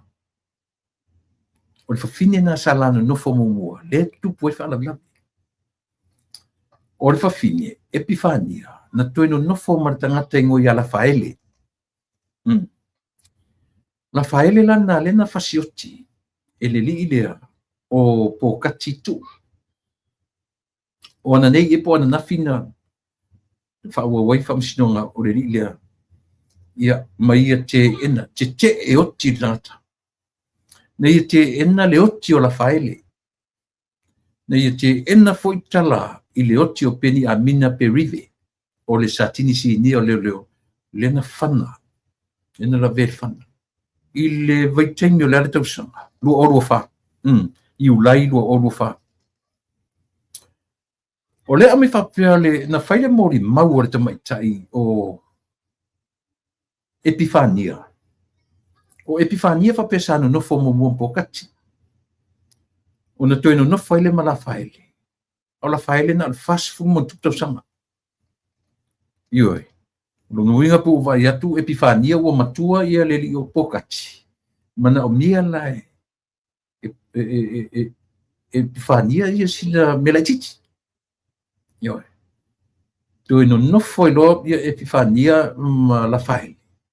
Nera na faile mo ni mau Epifania. Ua te ia ua temi ua umat pili ati ua tape mori. Wharongo tu lo ua pār whana. O le pāle o le whana ua te i o kati whalonga o ia Epifania. Ua paor whana. Tu ero ki ia mori o le whale. Ai tau o so tusito ina o Rafaele mauru atu tai na mura mo o pe mori. E pai lo marfana. Oi. O talana na sawana ni o mori maula Epifania. O so lo Epifania ki le molima ai vai tu le sau tangata marisapel. Oi. Ai vai tu. Ia o lana o lonto lo mombo. Oi, pokati. Tu sala le ua fana ia le to luo na luo Epifania. To e sau wartangata marisapel. Malanga e se tulo. To e whaia lo manu anga te tele, mama liwe lo la whaile. Mon mauna Epifania. Toe whaasanga mai lo ia e whania, whai atu ia e whania. Ea. Lan mi te mana oi. La whana oi. E whai mai lo me whania, le ai wha mon mole. Le ai wha mon mole, au ar whanaina. Io, ar mone mau mawola na whai mai I lea ta mai tai. Ia, ai foi anga le koe oso mea e whania. Whai tui foi. Ai ana nofo le whania e no nofo pia ma lea tangata, te reilo wa lea whai mai na iele pepe. Ulono winga lai titi foi la e whania warin toi whana, e whania. Toi whana uri fast food tau sanga le o la whaile, le li o la whaile. Lea la e whana. O le iei ia e whania malana pepe tutonu le tainam. So melo martala o le asonga fua na so oi. Ana tu lo melo sfa inga leo fo le atu e va ai le tangata le ngo ia po katitu. Ai atu ina whana mai ai ia. Siri o Penny Amina o le senior satin. Leo. Satin senior. Ia tasina ma liwe o ma temini o le tele tala fa ia. O le fa fiti le li. Ele na tele tari ina ia le mele lo na winga. O ila fa ngape fa pe ele o kari inga e pokati. O ia na fana. Na tele o lai na te ena. Ana nepo ana na fina fa wot fam sinonga lea. Te mata ria foi fasitala ina o tatu o meitu. E foninga me po elo pokati ni fana. Po awaila. Seiku. Pei o nei mawhawhaunga na sa mo le tatu te tilo tatu wawa ia tu iai. I mea ia pei o le afua mai ia le mole nga sala. O le tia I o le tuolua, to e alfa listo olua. Ita lo ma listo olua, whana loa, to e whaonga maranga ese. Ia o talana whamsinonga, la whaele fast food tau sanga, a po kati e si lia maleonu si food tau sanga. Te lele se senga. Po kati o te olua momo e whania. E whania e lua on te olua. O po kati ia mana whaele. Tia I e pifania po kati. Ai tu no nofo mana whaele. Ma ita I loa po kati. Whana loa mana whaele. Io, pena I tala na whamsinonga mai ilo tātou atunu. I le tāua tele o tūlanga ia o loo paedo mai. Whapoponi masini mani mea pueata I le ofisa o tiute.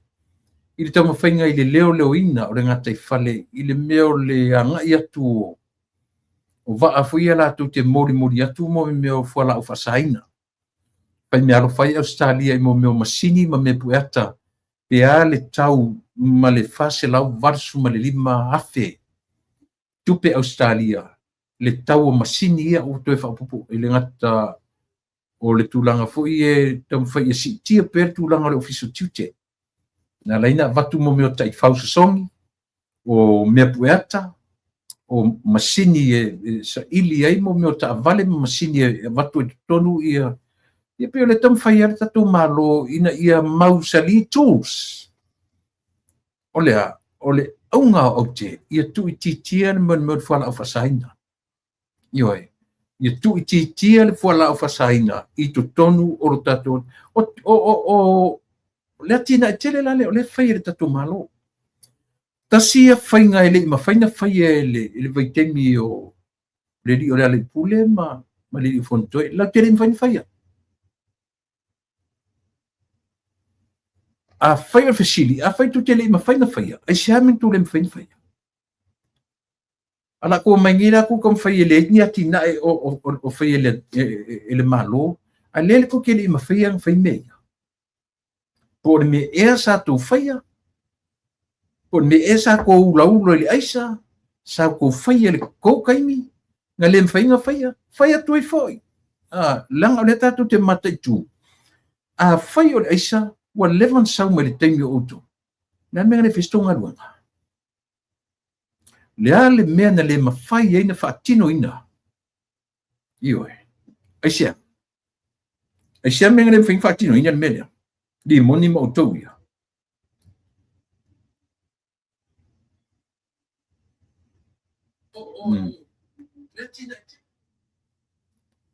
la mengale fin fia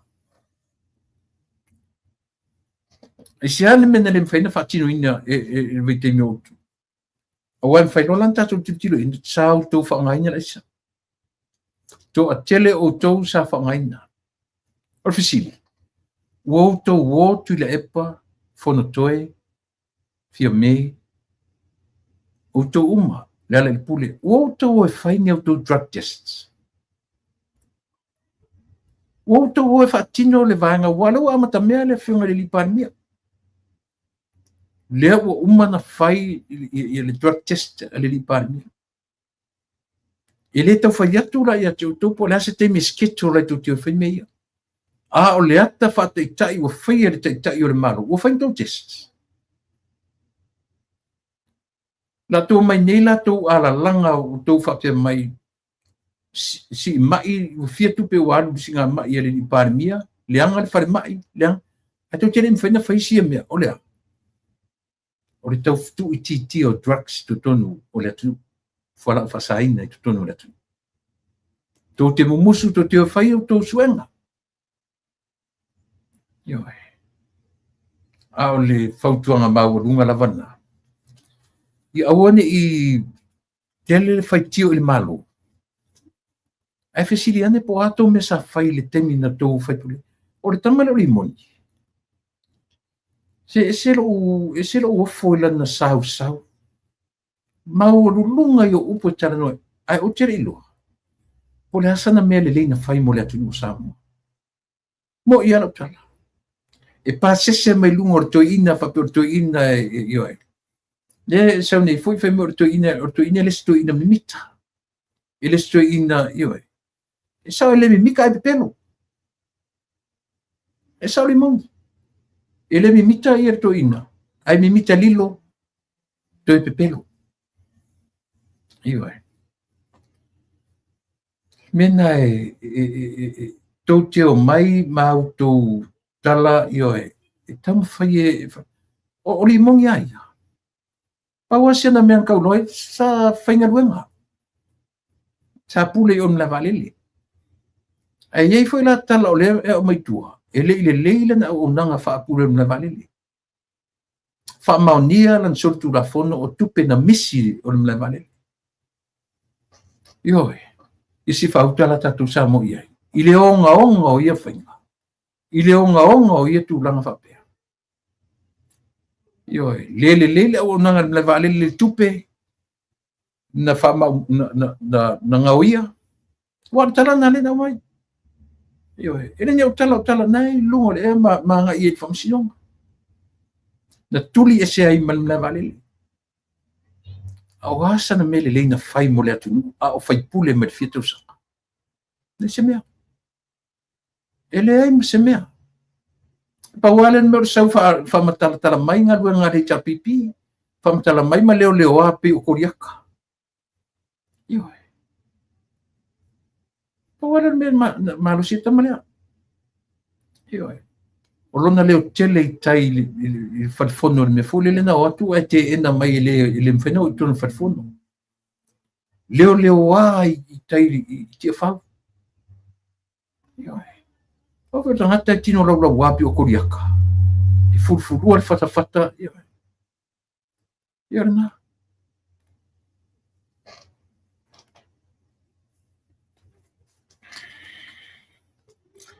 o asuma un minute e te ele tula to le sia sul minute ia ona la folo o le tato afu ile ngore me o le tato link ai se ia ina ia tato fasalonga ia fa mole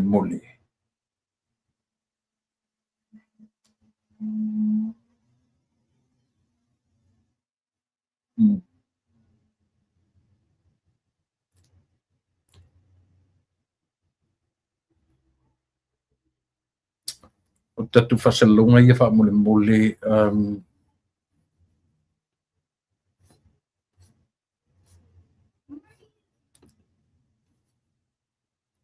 Ia.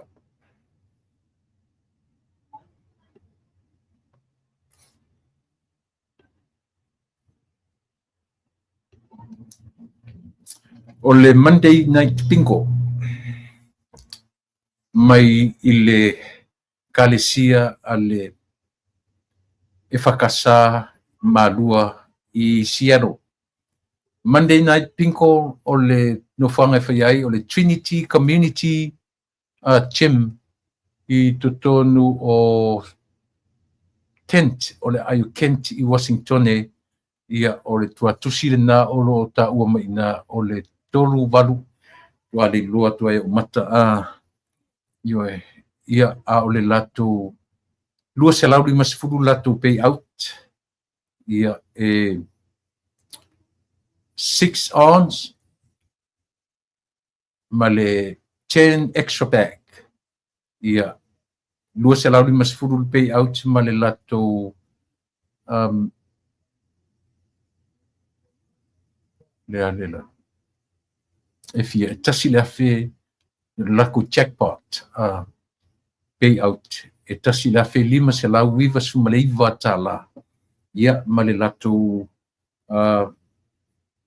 lato snack bar o le fape mai o le snack bar pitosili ale in town manava o sona iai fai e sau pepa o le pinko every Monday night ia e fai ina le Trinity Community Gym i le Ayu Kent ioe Ayu Kent i Washington ia o fatau nai ia le talonga lea so o ai ma le lisia tatou vaenga lea o le sisingafu o le sisingafu lea mai ai o Upland le pion tu fafonga mai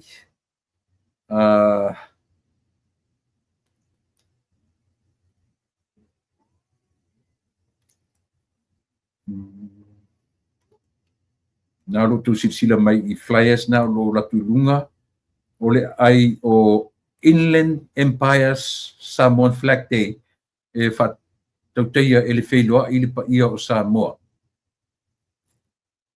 o Yunis Fumarfa ia se ia pa ia Yuni lua se fulu lua o lua ono aso o le singafu alea o le tuatusi e fatino inai o le Pacific Community Center Valu tasi fa Alpine Street, Upland, California, iwa tasi fitu valuono. O eventi o le afatinoina i lea sisingafua o le cultural games, live entertainment and performances, arts and crafts, food and merchandise, vendors, family and friend activities, community and cultural unity. O mea umalawa ia o le afatinoina i le sisingafu a le vaenga le utaua o le wheiloa i le paia o Samoa. Ia o le vaenga o le pageant ia po o le sailia o le tamaitai i le tausala la le lei Inland Empire Samoan Flag Day Pageant 2026. Beauty, culture, strength and purpose.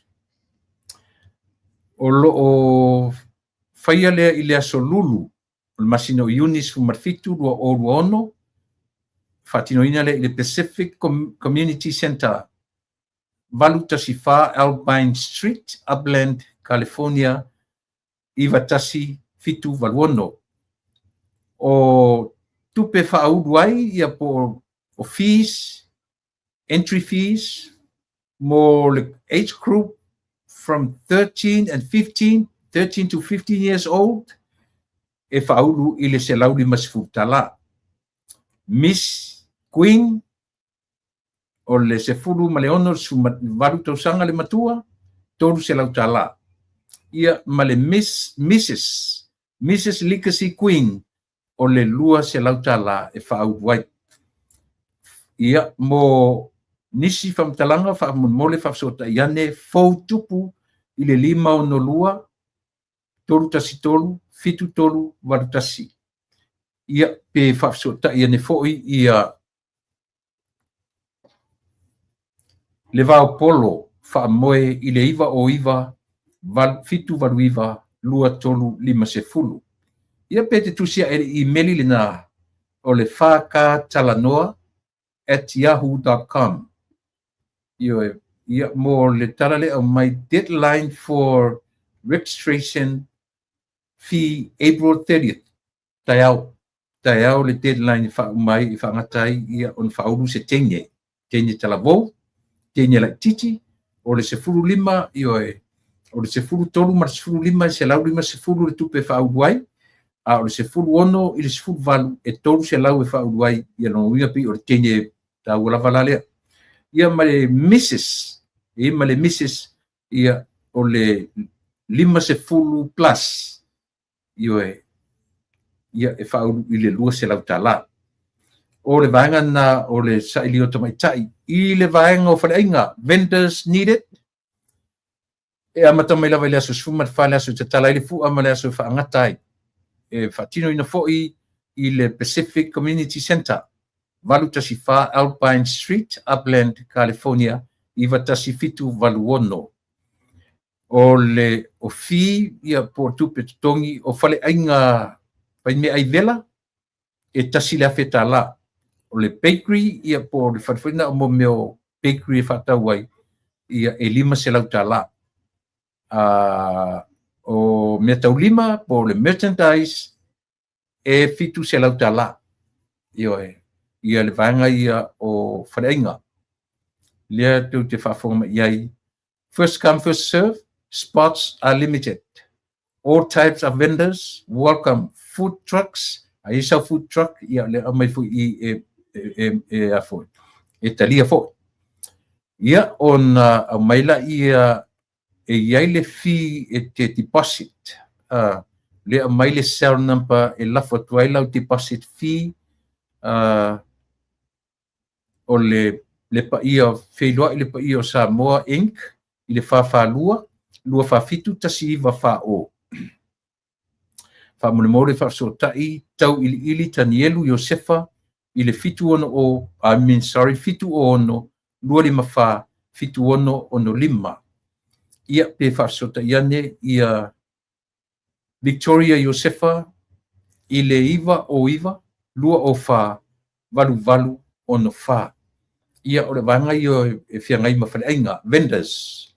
Mole wala awane inu mela pi o na whailo atu, ia whaafsota iane ia i lātou. Ia ma le vaenga mulimuli o Kirikiti. A whai o Eisau au Kirikiti, ia whaafsota i nei wawen i loa ia mana ia whailonga. E amata mai lava Kirikiti le aso sumat wha se ia pa ia le aso losifuru Iuni. O le ese la le paka e whaiai o Cabrillo Park, Upland, o le au alii e whaulu i le tasi le awhi tā la. O le au tamaitai e whaulu i le valu se lau tā la. O whaailonga, o le manu malo le au alii, e lima awhi ma le ipu. Tūlanga lua e tolu awhi. O le au tamaitai, o le manu malo po le first place, wha awhi ma le ipu. Tūlanga lua, tolu wafe. Au na tamaitai. Au isi uma au ele maua me maua lona lua. E maua le latu tai lua afe. Mana i tele. Ioe. O le deadline o lo o maia. Ia o le aso torsful. Masin o taiao. Taiao le aso mulimuli. O lona winga. Sao lana le deposit. I le whelua i le pa i o Samoa. I le whawhalua, lua whawhitu, tasi iwa whase fulu. Ioe, o te lopo lana deposit le au mai i. Au le deposit, ai le leilo lo wala au iei fesili iai. For more information, whafsota iane ene kosi mo leli, fui. I le iwa lima tasi, lima tolu tasi, fitu ono. Ia pe wala awane i le kome fata, whaamoe, i le iwa lima tasi, whaawaru iwa, lua iwa, fitu iwa. Ioe. Ia o taalonga Kirikiti ma le whaamoe na a le vaenga ua taua o le wheiloa i le paia o Samoa. Ma le sisi ngā fua e amata i le aso suma wha o Iuni, whaangata i le aso lua se fulu o Iuni. Te le ulope pa uwhatasi malisi fu ana e whailunga i Victorville, a o kuso, ia to a whaiele fu a matu i LA. Paule o le vanga o le ia tea ula tu whasalalaunga, ia si te mi fo i ia ona tam whaile sosonia tu fo i nisi o sisinga fua. Tolu le fu a California sori. Tolu le fu a California. Matau tia io so pi o le ta mai i nai le ese io i tato.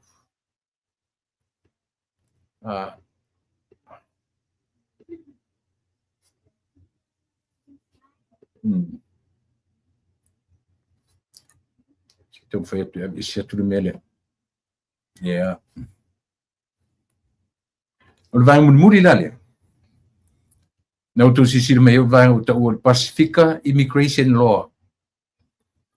O le vai nga fatino nai pepa no formau i America. Io e wole alu tere ma fo le fua e mesia tatu ia mai malotu to tasi. E fa forme ili fai au pepa no formau. E leina bala aua e numera le na o lo ilunga na wa si silama iai o le telefoni fe avea i ono lima o malu ono lua o fafatasi ia o le telefoni o le ofisa o le lima iva fafatasi iva fa se lau io e lei pea ona sila tutoa tatou sa moa mai se lava le malo tutoa tasi nai tatou tangata ele i faia ele i uma e lei on fasota iane telefoni fe avea i ono lima o malu ono lua o fafatasi ia por telefoni le ofisa lima iva fafatasi iva fa se lau ia pe te tusi ane foi i le emaili r tuisavallalo@pacificalaw.com o le tuatusi pe e fia malanga ni iai i Fresno o le ivalua tolu Van Ness Avenue io e Suite 100 City of Fresno, California 93721. Ia. O nisina o tatou fasalonga fa businessi ia mo le sila fia e i tatou uma. O isi nei vaenga ia te pi o le tatou Fiji Airways pasota iane ia le fionga ia tui fasisina John Nicol ia ini vaenga o lo ofia malam na mai i tulanga o pasese ia maleo fa inga o ato e te o le John Nicol le latu lana lua ab ese mai lalu i lana fasota iane ia le fionga ia tui fasisina John Nicol ia ini whainga malanga ale tatou Fiji Airways e mesia le South nei California i LAX ia malealu lunga i Texas te nane foi lunga i San Francisco ia ngata ina ia o le tatou life insurance na o lo whatauteia e le lii o mata whara tami whatilua ia malona whatua ia Sherry Fatilua le nau tu te sirisila mai le banner le na o lo minoi o luma mai ia va ia informations na o lo ia e tautu na facial life insurance i tatou. Ia o pe o le vaenga na o le tatou leo to torsu minute ia on mai leo le tatou malofo i o le nei fiafi si tango ai la foto ia le tatou fly le tatou link.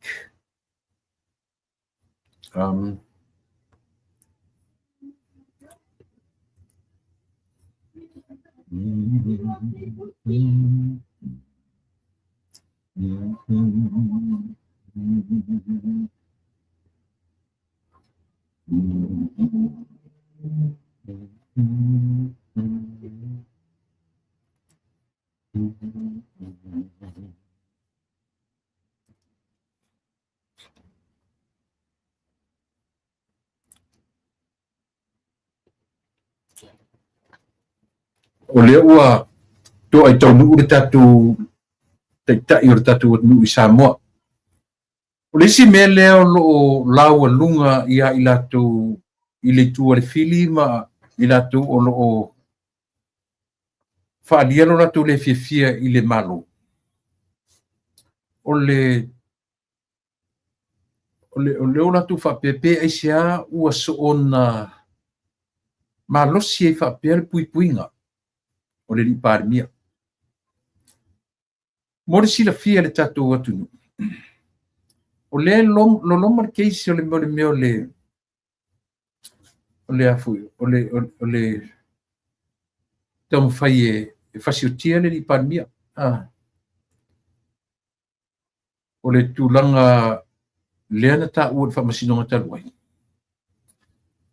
ia na avatu ia i luma o le ele ia manaʻia e le komisina o leoleo e leʻi talanoina ia na mataupu lea o lea na mataupu i le tulaga o le afoi le taupulepule e fasioti le fioga i le lipalemia maua le fana mo li mau nisi li leoleo e saʻo i ai le fana ioe te pe e latu te leʻi mafaufauina te ua tau i ai latu mo li mau a o lea ua mautinoa e saʻo na i ai le taupulepulega e fasioti le fioga i le lipalemia ioe a fesili la le aualii ia pe fai mai pe aisea ua o le tali o lea ua i ai taupulepulega e le mafai la o se malo valea se malo ai ai se tuaiga mea faapea a foi lena tupu i atu i le epa ioe lana mena tupu i atu i le epa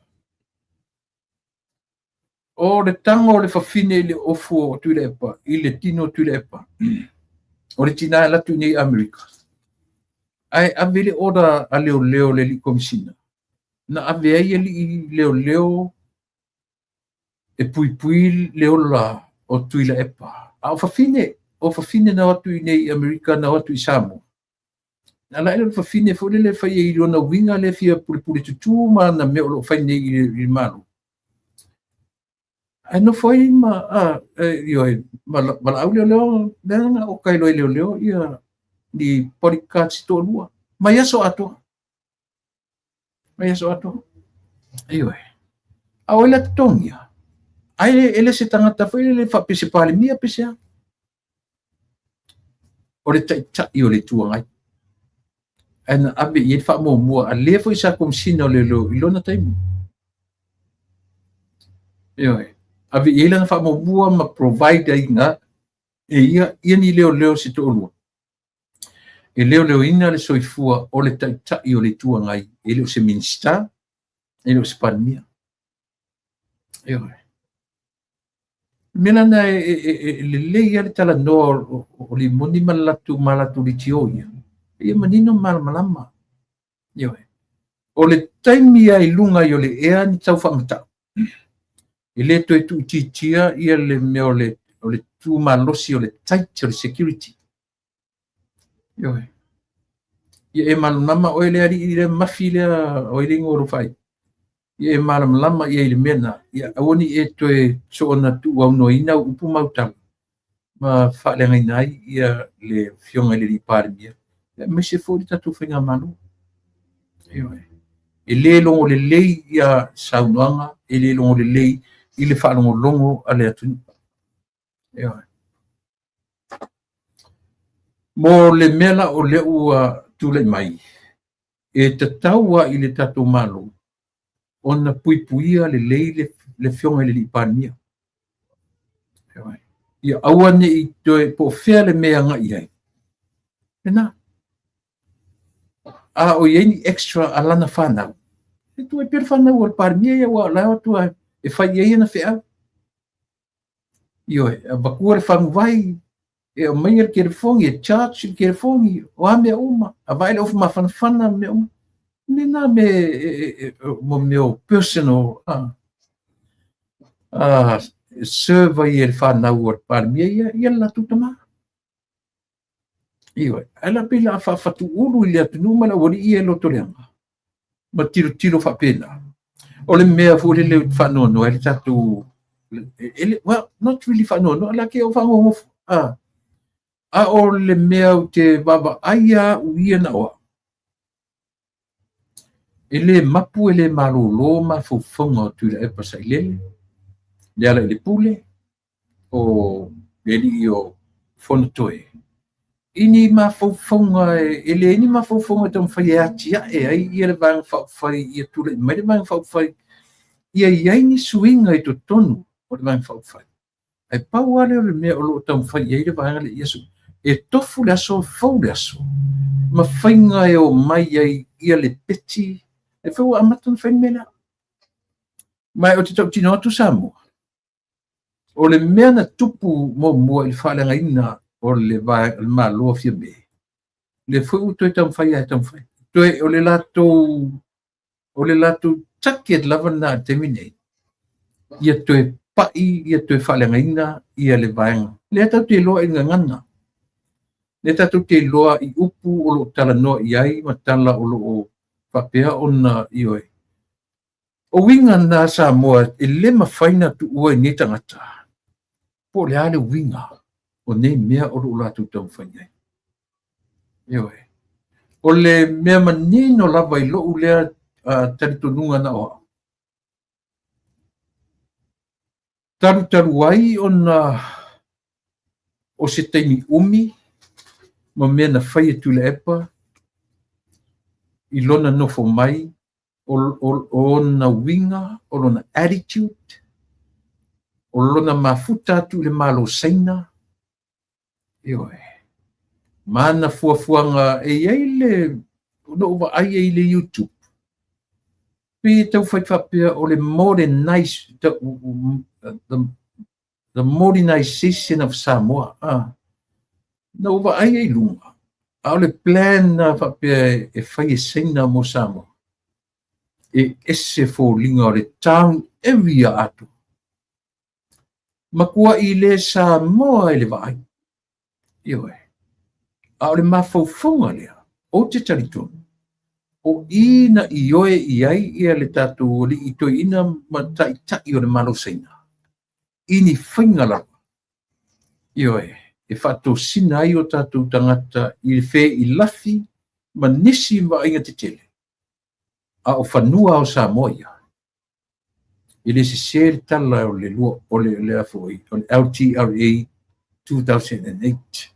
Wa e whai mai atu le epa e le aise, e le ni, i lo whatauan whanua seina. Samoa, o le LTRA 2008, o le awala na e afoi, e se ai o whanua tō tino ma oe, o tūra whono lea. Ua ngā whela lo pai ma tūra whono lea lau whionga le li pāle mia. Ma le tatu whinga malo. O ni ngalo. Nanga o le sa tātu i le ana vatau le tūra whono lea. Ua ngalo te pai mai i le tūra whono lea. I e wha mole mole. Aua ni i le ave e sea le tūra whono lea. Lea ngai vevesi fua tu i la e pai i le wheme i le whatu. O i le tūra whono lea. Tūra whono lea na ngaru le whata se le ADP mana tō na draftinga tūra whono lea. Ioe. O le wha moe moenga o tūra whono lea. O long sien tau le tau te tau tiptilo i ai a mai whai le waf.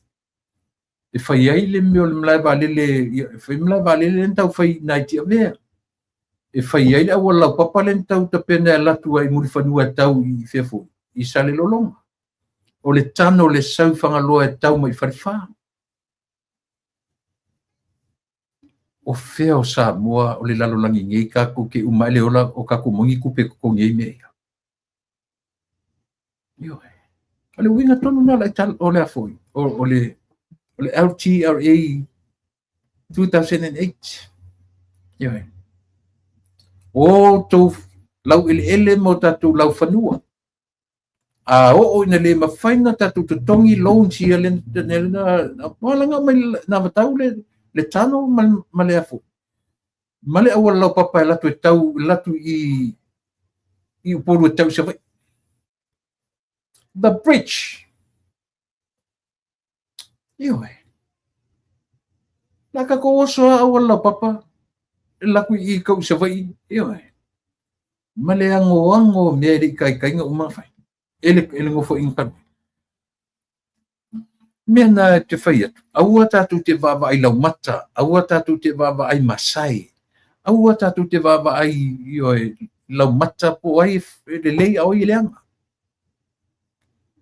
ele koe au ngai ia tule e pa mai latu ona toe fai mai ni me la pila pe ai le malo o tule mai timene o le wa move forward ia le malo fo io po oa me toe tau mawhai tule e pa mala tu e tau mai ia le peo le pawa po le a le fai mai I le tau o le soifuanga pe a le fai mai I le ai ni fuala au wa pe o lato pese alea o le lato pese ale ala upu fa ma fana ia tatou le whainga malo te mine ana le ai whawhitauri ia e leo o meta whainga malo te mine whawhitauri ia na drive mainga Samoa ioe o whawhitauri ia na drive maia Samoa but o le whawhitauri ile I ni leo te tele whapea I le taimile I se social media mai na matua dominated to le epa male e tapipito sanga fast food. Yes, they did. They dominated the nation of Samoa for so many years. So ele e ni tangata foi e la tu mai ma pepese ni tuenga leo la ia. Na to ila lo popolo. Na faia ina le angalo. Ala langalo. Ewa. Ala langalo tangata ia ma sa ufa pe me ole amala yo so le winga le na le tala samo e fe onosi ai lava fe onosi ai lava pa wale me fa se tanga sis yo pa wale me fa tete I fa se fe au sis ile onosi e o ono yo nanga fai fe au kanga kalmela o le ongo o le longa se mea o mai le ori e fa o so tu le tamo kanata fa o so tu le to ino mai fea fa o so tu le lile fu le te fai o fa to fa no mai le tarano la tu foi la por kala me la tu e nga I tatu vanga fa fai la fe ngale li pare mia male yo tsawatala ana te fai atu le ai ma se me fa polina ia pe ava tu sa tala ile malo na isia e fai tau ina ile moni o le alofa ia fautuaina le tato malo I mea e tatau no ia a o tau ia le te o ia mai fea martama lo kanata martama le o mafi e o mai le ori mai Samoa o fa o soso tala no ile melea io o ile te ro matou mani lang no ina malo le se matou feso ta inga avala lata fa pena le se mela maku o fu ale me vina len fai atu o te mi fai atu ele tala ile malo e matu sa o lava fautuanga ewa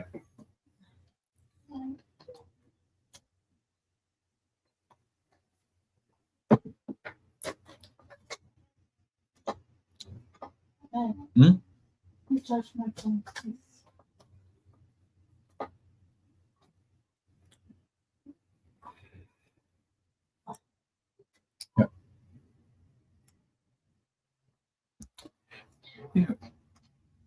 Awa le te miu te loa e te tanga watu e sa fautuanga pe fia I ele malo pele ai e watu al fautuanga o feo te loa ai te miu fautuanga but later on la to te go through ai ma va ai le fautuanga ma le mele ava tu le fautuanga ele se e sa o noa le fautuanga a o tau ia tu te fai o tau mawhili langa o pusa o alea tau te le o ngai le malo ua fai o tau mawhili o le malo io o tau fili o fai o tau mawhili le fionga le I palemia mana na kapeneta o tau a mio I a mionga satana io o tau a mio I a mionga a tangata ioi. Tali lo whamatanga. Sa mo tu whafufunga mai ile mele na ua matatui ni ile vaenga leo le pepa leo whamatanga lea fo ile meo le whaka. Tue silsila ni iai whamunmule langa leo te vai tue confidential. Na ena highlights mai confidential at the very bottom. Ole whaka le na ioi. Ukangola ile kam fai take note la le no fam talatua le fakana ele se copio le faka o ia cha io ele lopo fe fa na ma wani tanga ni mo me a fai oni me confidential la le stale tatu te fangai pe fa pe o me confidential me io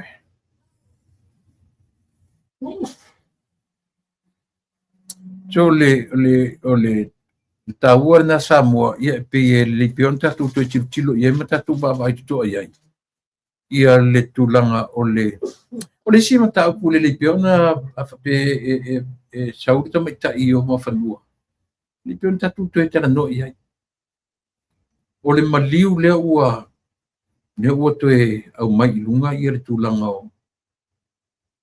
o le famasino ina to mai ta ulise mana tusi fo ia na ave le ua le ngata la ile na ile famasinonga tamata ulise ma meo evidence ia fo ia solid evidence na fape na le ia te ia se ia tatu talia tamata ia male tulanga o lo iai ia famaninga o mea o lo ia te ia na ia mautino ai ia male fai atu wa ero tatununga ana fape pepero tamata nan mela tusi le aul mano pe ana fape se ia fo wala o tau se ina leo o tau se ina leo lise wa le taritonuina leo lise ele moni ana tusi ia le ana ta waile maliu o tamaitai faia onga yoi tusa le ngata la tu ia leo ele moni tusi alise au le fo tau fai leo e whaonga ia meo le affidavit vanga tusia. O le mori mau alita mai tai ua maliu. Pei o nei mea i le pena fai matoe anga i ele tala noa. Tau confuse ene ma fau. O tau le loa tonu ai po fea tonu o sao o nei mea. Po me ea ta whapeta i tau tūlai mai ia le komisina lango ia po le acting commissioner leo oro ia nei manisi o leo fau ia o le lava fauringa mai o le lava tau mawhai leo i le ngata le case leo tama i tai le na fasioti ia le whaila ua whai mai pelo ia tama tai lise ia na tusi ua leva lua toto sanga taru na whafu ia ase i o tatou talia ki tatu talia ia whamasinonga le lava o lo whangasolo ia whamasinonga i le temi nei. Ia atonu i eise temi o muamua e whamanino e whamalamalama mai. Ia le vaenga o ia vaenga. Ia o le si vaenga o le e tau tutulu atu. Le uta penga tatu whainga palota. Le titi. E le whainga fia palota le lau tibtilo sole. Ele fengofia. Ele fengofia ele tūlanga fule le langa o siri o tai tape sa anga i muamua. Ia le ua toe liu ia lona sa ia esenit. Ele tatu talia ia tapenanga a ilatu uma ia o loo tausinio. Taiao. Yes.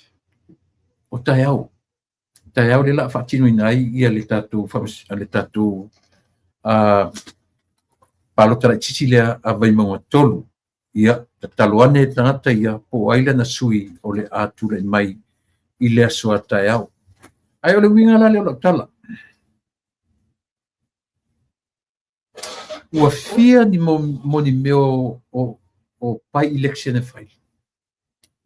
Tele lope isi pai election na malo ele ta pipi. telo mantua. Telo mantua po yesi pa election na malo ia le HRPP fasolong. Le ai.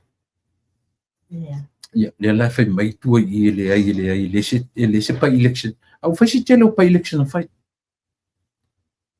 O te ofo foi la ui atu le pa male HRPP. Ilo latu le au taritonuina o le mea o lo tupu. A fai nei wa le wa foi taulangi o le tu malo le o le tu malo ale HRPP.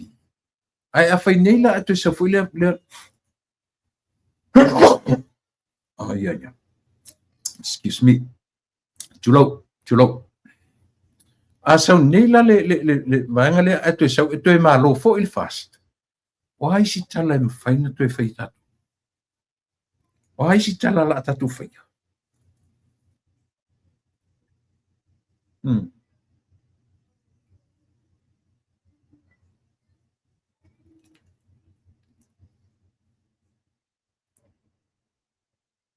Yeah.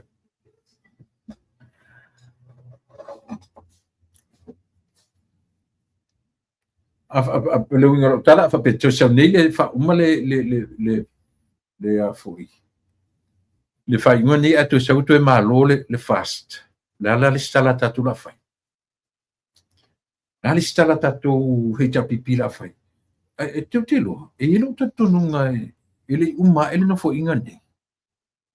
Wale to e qualify le HRPP se tu ngai po se tu ilunga le atoa ili te misa ui le atoa la tu sui va.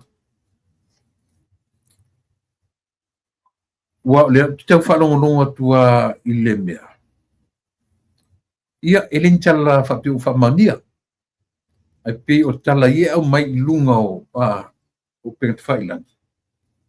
Ai au pe ono avatu whale le tau o sua ngā tupe ma le lulu le tau whaine ia. Ele o toe ua behind le tau o le rent o le lisi lai lisi ai le whani ia petesa.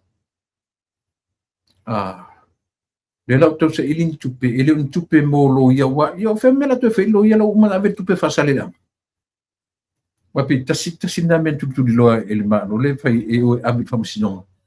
Ile tupe e su ele malo ile tau fio le tupe le wa ave alo milisi le tupe whasale lang. A lela te tau whalongo atu nei tala sala tua. O le lulu le tau whai. E le mo whamasinonga. Ai mo le ua behind le rent o le petesa. Ile mele o le rent e nei. Ioi. Ia, nau tatou wawa iai ma tatou ai si o tatou whai tau po whetonu le atonu le tengi. Ioi. Ia, whataro whatfu nisi o lo whai o na mafutuma ili nei vaenga o le tatou tutua mana unanga. Ioi, peno whai atu. O iai artemi o te fo i le whale ma toe whai tau uma auto comments. Ia o lava na mata toe whai mwhale a onga ia tia le tatou mafutanga ia so taitasi o le vai aso.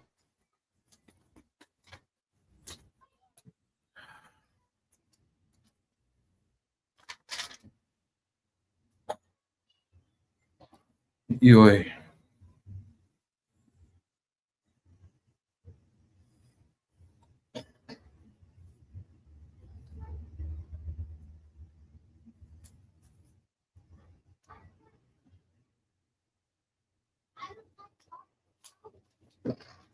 Ia, leo batu tatu te mito e 5 minute ona te 5 minute ia ona. Tau mai leo le sa o le tatou paanga o le nei aso. Ia, i lunga o le tatou tautua mane o nanga mato kalame.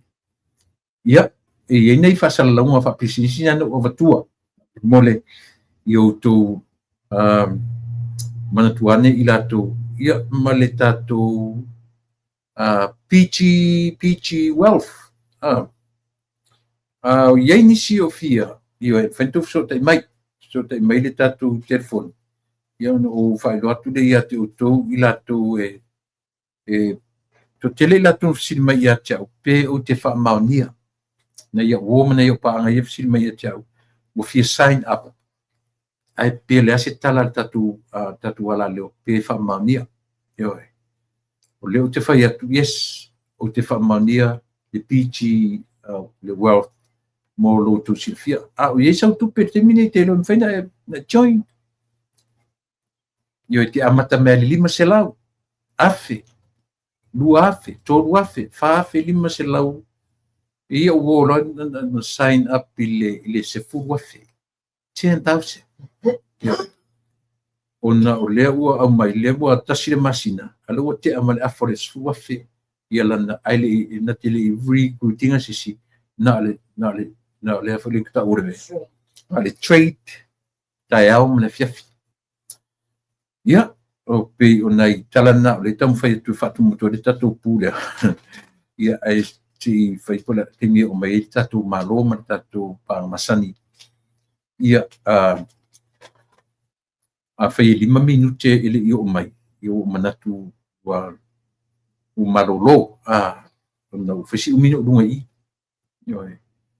Mo le silafia e o tō uma. Ia le tu langa fo i olo i aile tatu tō tua. Ma le au nanga. Te on sai mai. On sai mai si tilo atu i le melea. I'm sorry.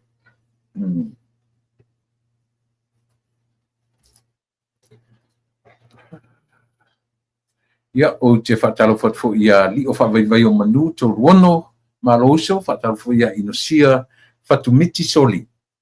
Ia malo whaftai whatalo fo ia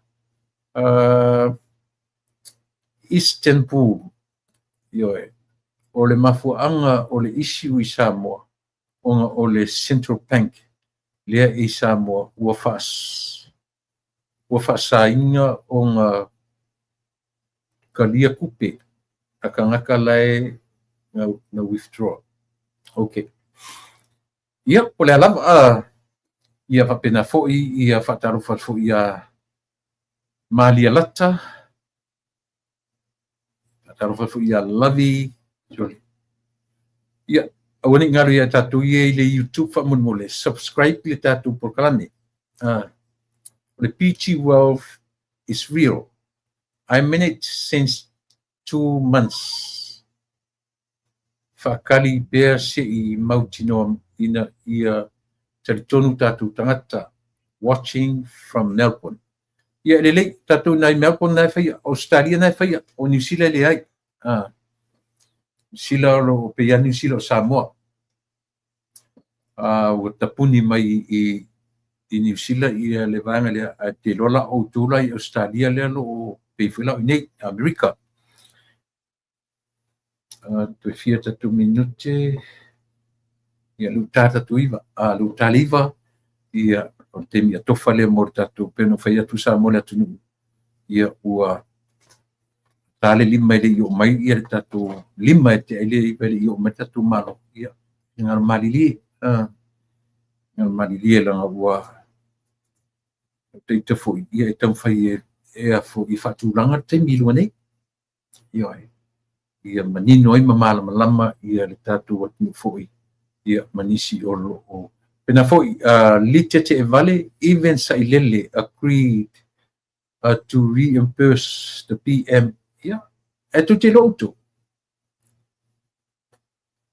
nela fai tu lo tala o poro kiki e tangata ni tangata o leva na ola le meo le tau whavalea o le atunu o lana tala nai o le langa ia inga ale malo I mo mea ai maise lava I meo leaders tai ta sina me au na malama mai ia le tatu watu lau telenga o le tatu watu e mo meo special privilege e mau e tai la malama mai tu le pa. But he refused to believe that the Prime Minister paid on a first trip. He refused that to ina. Yo, menalina no from Taiwan now every person to pena. And yet you know mai le faka le ufa di mai la na le tiole. You le mai confidential. Le lava o le mai lunga. Le io mafi mai Australia malana por kalame. Na ua na itu mai lunga ia le whakale na ka peneta. ia wale te lo uma one side confidentialism me ia kailo kile lo famtala ia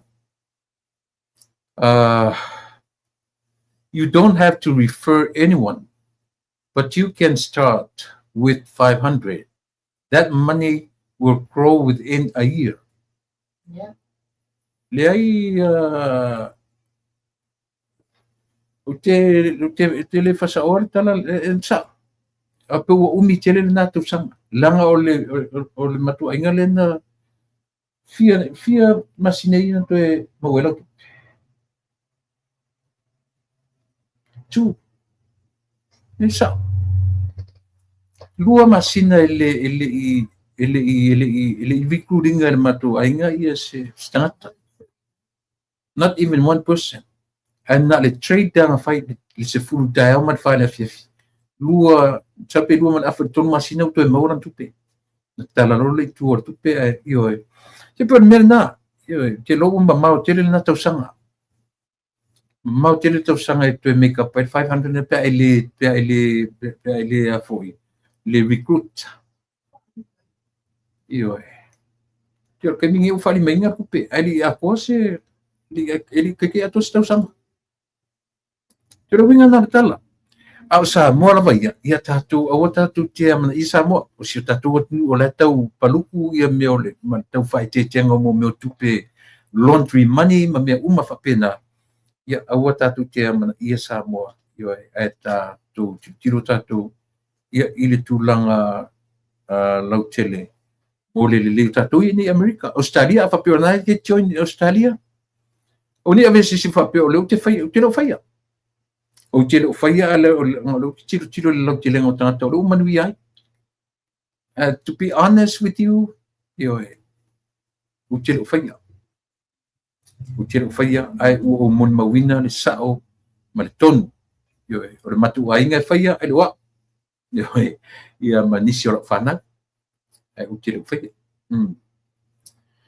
ai te fa mal si lava ia ila to o ia o te manatu o le ua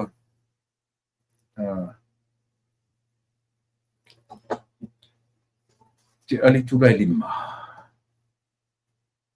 ia o te manatu le o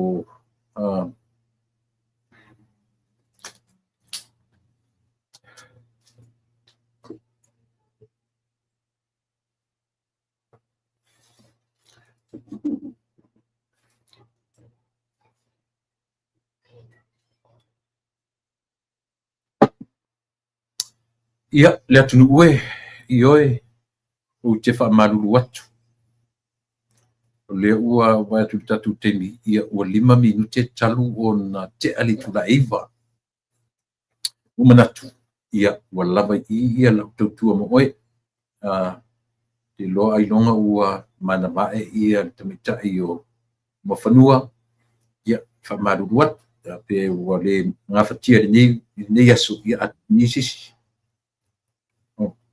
ia sorry le ua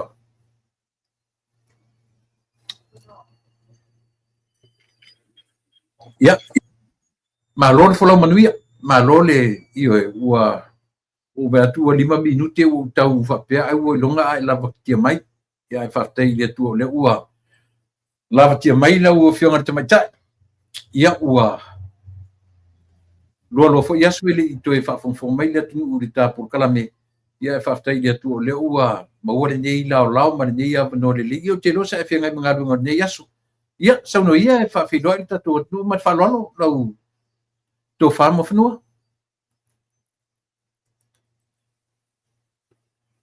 na ele lo na tu ai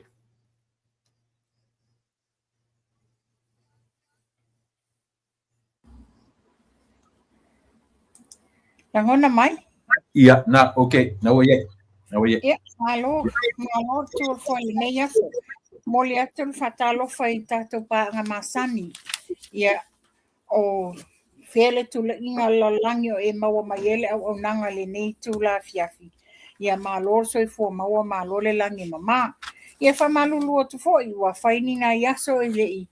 Toi au lia tātou pokalame i o tele lava tutono a manisi fo i o fe au tau fale ainga ai lea ia whatalofa atu le mamalu o tātou au paanga masani ia ta mamtina mātutua i tutono a inga maota malawa i tutono maota ngase o le aia tangata mātutua ai maise le ainga sa le vi o lo whapeona lātou no manu ta talo mo tātou uma ia ai maise fo isio tātou atunu i Samoa i tātou tai malana ka peneta alo maia tātou whaasoa tala noa ilo whaasoa i le tele nai mata upu ia mani alo whaanga fo i mai le fionga le li pāle mia malo whaftai ia o te vai atu pe sa e ngalua i le fale pe sa e alu le ofisa ne aso sau nei le fale nei aso tele lava ni ai ta upu mani vaenga sa tau wha palengi ma wha uma ai le i alu le vai aso fou wai malanga vai aso fou ia taimile nei tau tope inga nuenga ia o feme tau malanga i Samoa pe te malanga i South Island South Island ia malo whaftai o leo te ta amatai o leo whaftai o leo e whapai mai tātou atunu ma whailo mai fo ia le tūlanga o whiau mga luenga alenga wawa etna tua e lunga ia auto wata malautu whilo inga male tai o tātou atunu ia e mwhaina whaise whamtalanga i le vai ia le lei tula epa au tele ia matalia mua la vana whaapea atu le mamalu le atunu mo moli mai alo whaanga le fionga le li pāle mia o le whaaftai ona o le tatalo whai pea i so o te whata whai taulanga so o se tō vine ia e maise le mamalu le atunu ea whaapea mai ela na fionga e si ili vinga ma whaaftai taro sanga mō via ia tātou sa mua so o se tulu inga laulangi ia lea watuai la ia ele mamalu le atunu wa e foi niti wasai wala au mai wasai mai o le alme o le whaalawilo ai le a malea ia whaamalulu atu le mamalu o tātou atunu so se tai o se whainga malo e si ngase whapia ia tātou i lola ia e malu puipuia ona lea o le tūlanga o le saunga le mu Lato te whaafafonga uma le teleo o tau whaasese, tau whaaleanga, mea lo whai mai lesi vaenga le tau ai maa mai. Ia tātou te nofo, tātou te lio ma pui le fionga le li pāle mia. Ia e mai se fo i la, o le popolenga la i whale mai ia sa ta o tolia ai le ngase, le fionga le li pāle mia. Ona iai fo i ala tu la fono, ia iai fo i me lima te inai, ia tamai tai mali i fo mai specialist ai maise ina ia maua e le fionga le li pāle mia le malo longa sili ia tu langa le na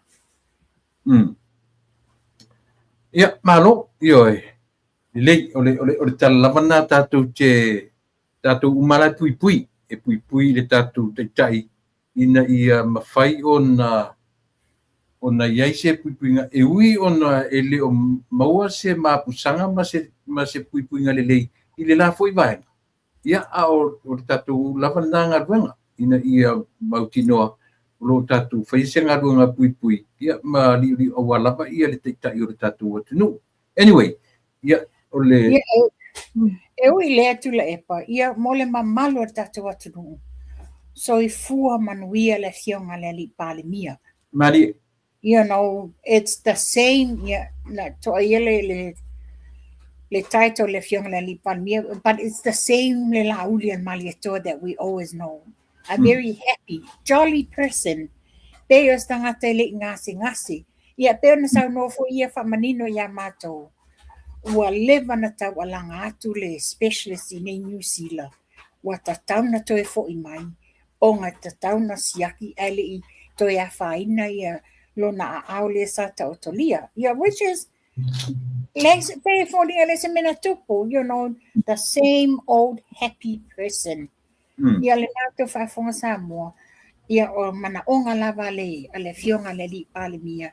Ia tātou ono sai le autau ai maa. Ia tātou tatalo pia tātou and tātou focus i le lumana'i ma le manui o sio tātou atunuu. O maua se tau wanoa. Ia wā leu o te tamwhai picture au tu taranoanga. Ai tu te tari i le mea o lo whai atu e ni tangata i le mea le private jet. Ma lana saufa fo se. Ele i tau tātala nere whiwa le i pāle mia i una mafuanga nā le. Ia ma le pa le na sawa i o whia sa wale vale. O le tau noanga i le fionga le li pāle mia. O le privilege o whaamanuianga i ala i te tono tu la fono.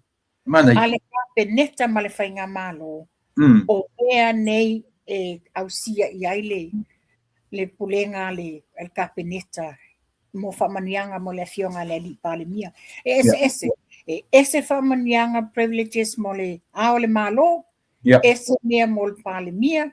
Ese mea mo le fonfetalai.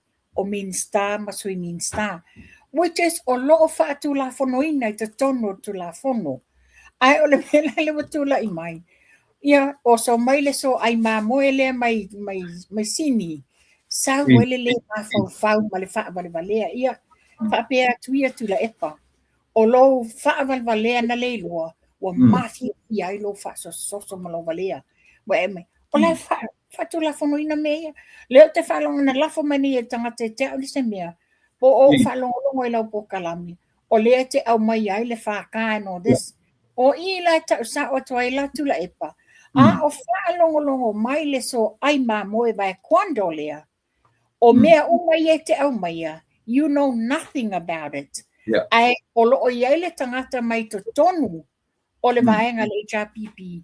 O nai mono atua ia o e mea nei. Le la te sa wa lofia poto. Leo whaftai roa wa pa i le mele. Io pa wan mena tu tiro tu iai.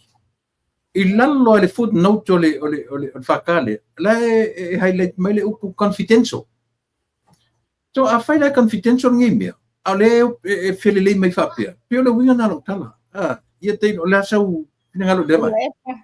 Tula epa o te whapea atu. Tātou tapua ia wa toi titi awata mai le longo.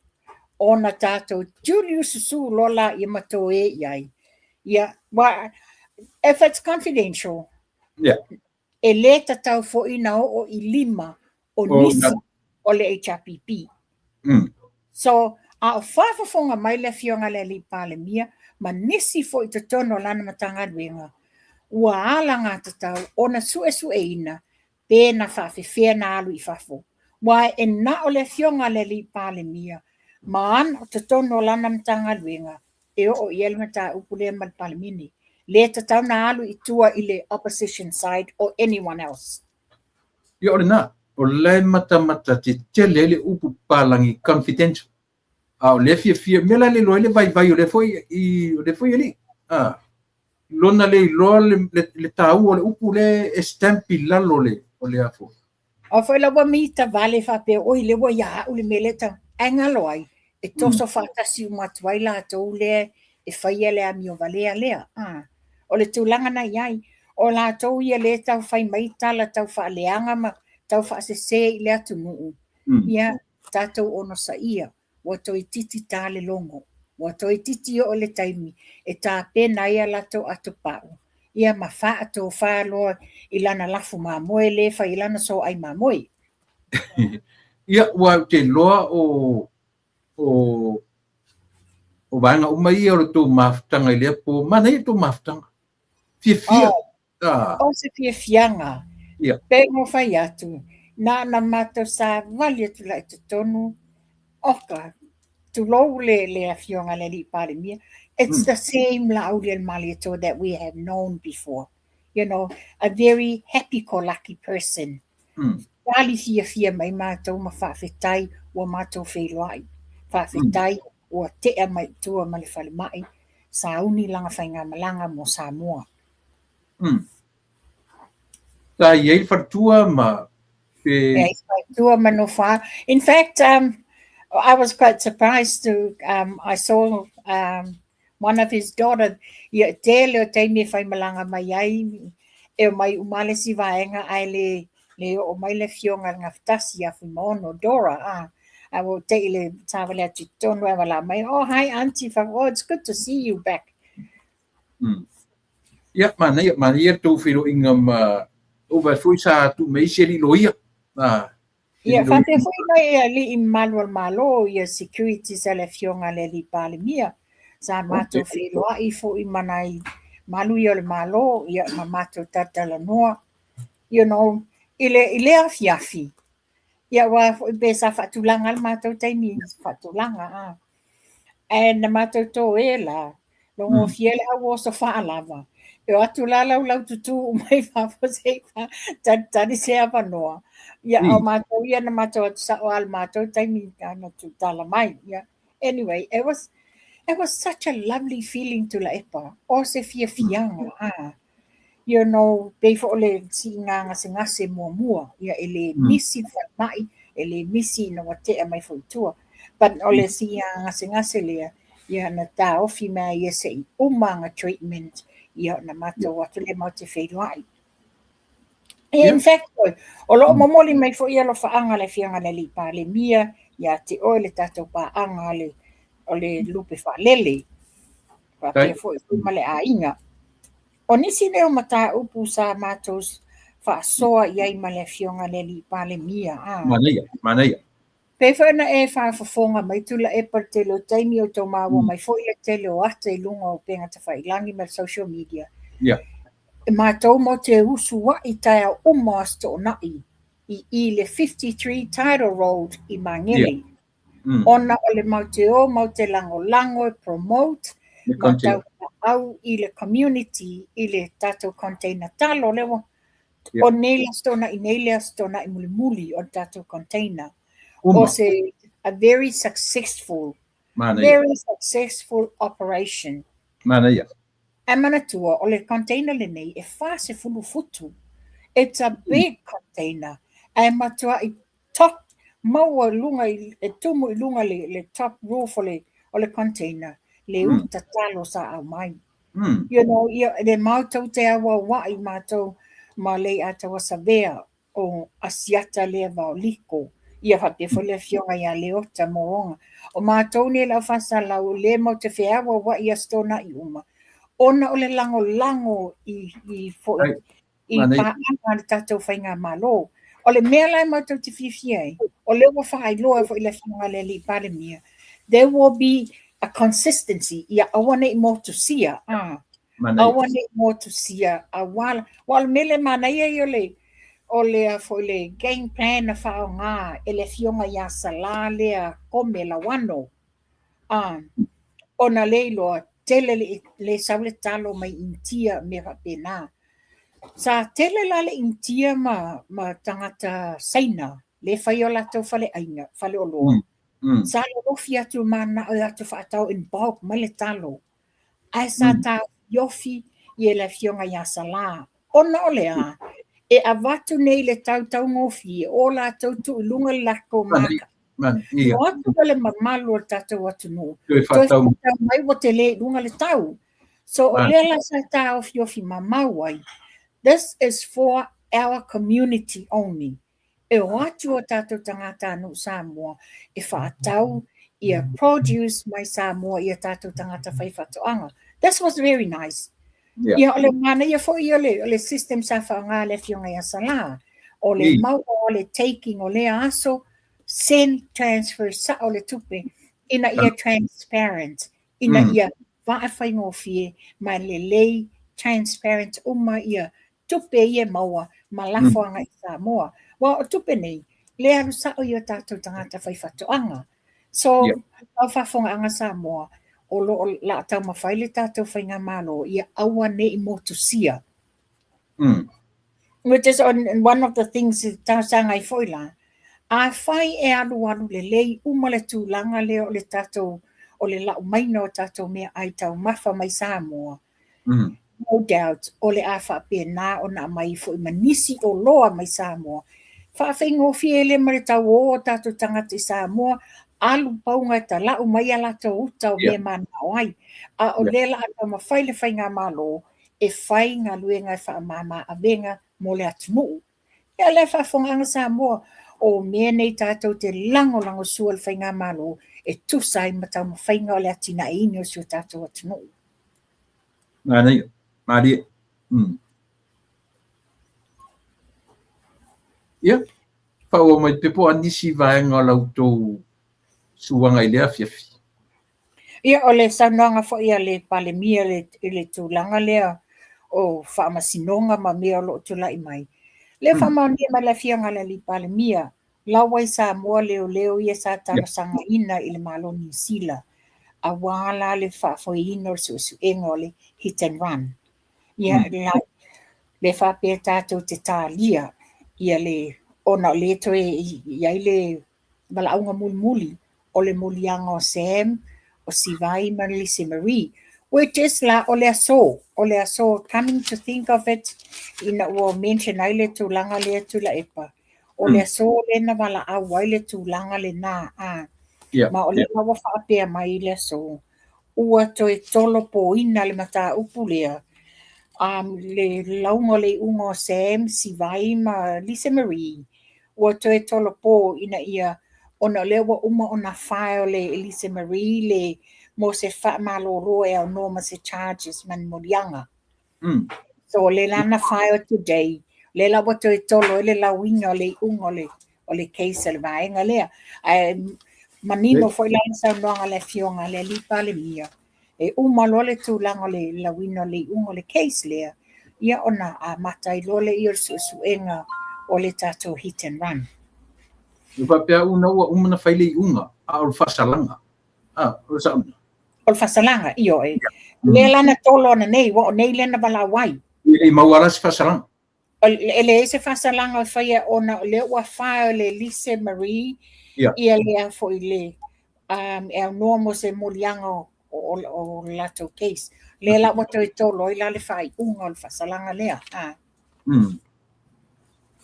O sione. O a whina ukoro i. Ele ma oti mai la se aso, le nana whapea mai, ua toe tolo po, ona le ua whaio la e a fo Elise Marie, ia le a fo le molianga without any charges. Yeah. Yo le mena o se fi, lean whamarino le fionga le li pale mia, e le i maua lava le tūlanga o se komisino leo, ona o le alua i e tofinga, o le tofinga o komisino leo, ma le tofinga o komisino o Whalepuipui.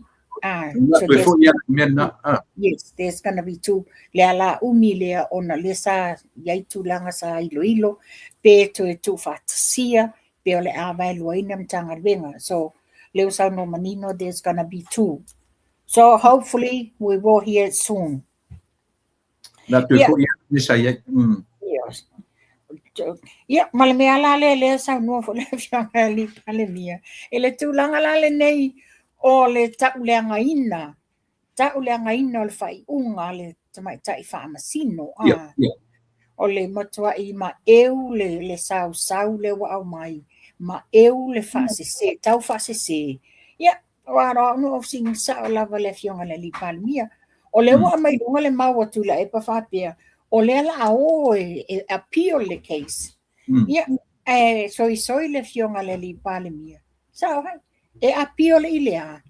Was he ever a party i le whaamasinonga i le case? Nala mena le whaatu waisanga vaenga i le taimina amatabia i le case.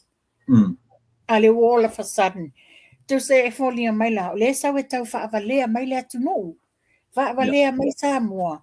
Whaapeo le aadu e appeal. Ia e appeal ni a. E appeal ni pa ele se me la appeal. Aia ua whaapea sa ilele. Na sao le lato palafu i le case o fale adini. Le la e mawhaifo na naona to e whai al mata upu le nei. Ia o tulanga na i len whailoa le fionga le li pale mia. Ua matua i o le tapasa. O le mautonu. Pe o tangata nare wo solo muli o langa. Ona o lea, ua matua i te le popoli. Ua o le lato eim lava le sa iai mai le amatanga. Lea sa whailoa i fo whapena i ene fo langa whapea e whaamaunia nei. Ua pe o mele sa tala no aila ia le lo ia whapea.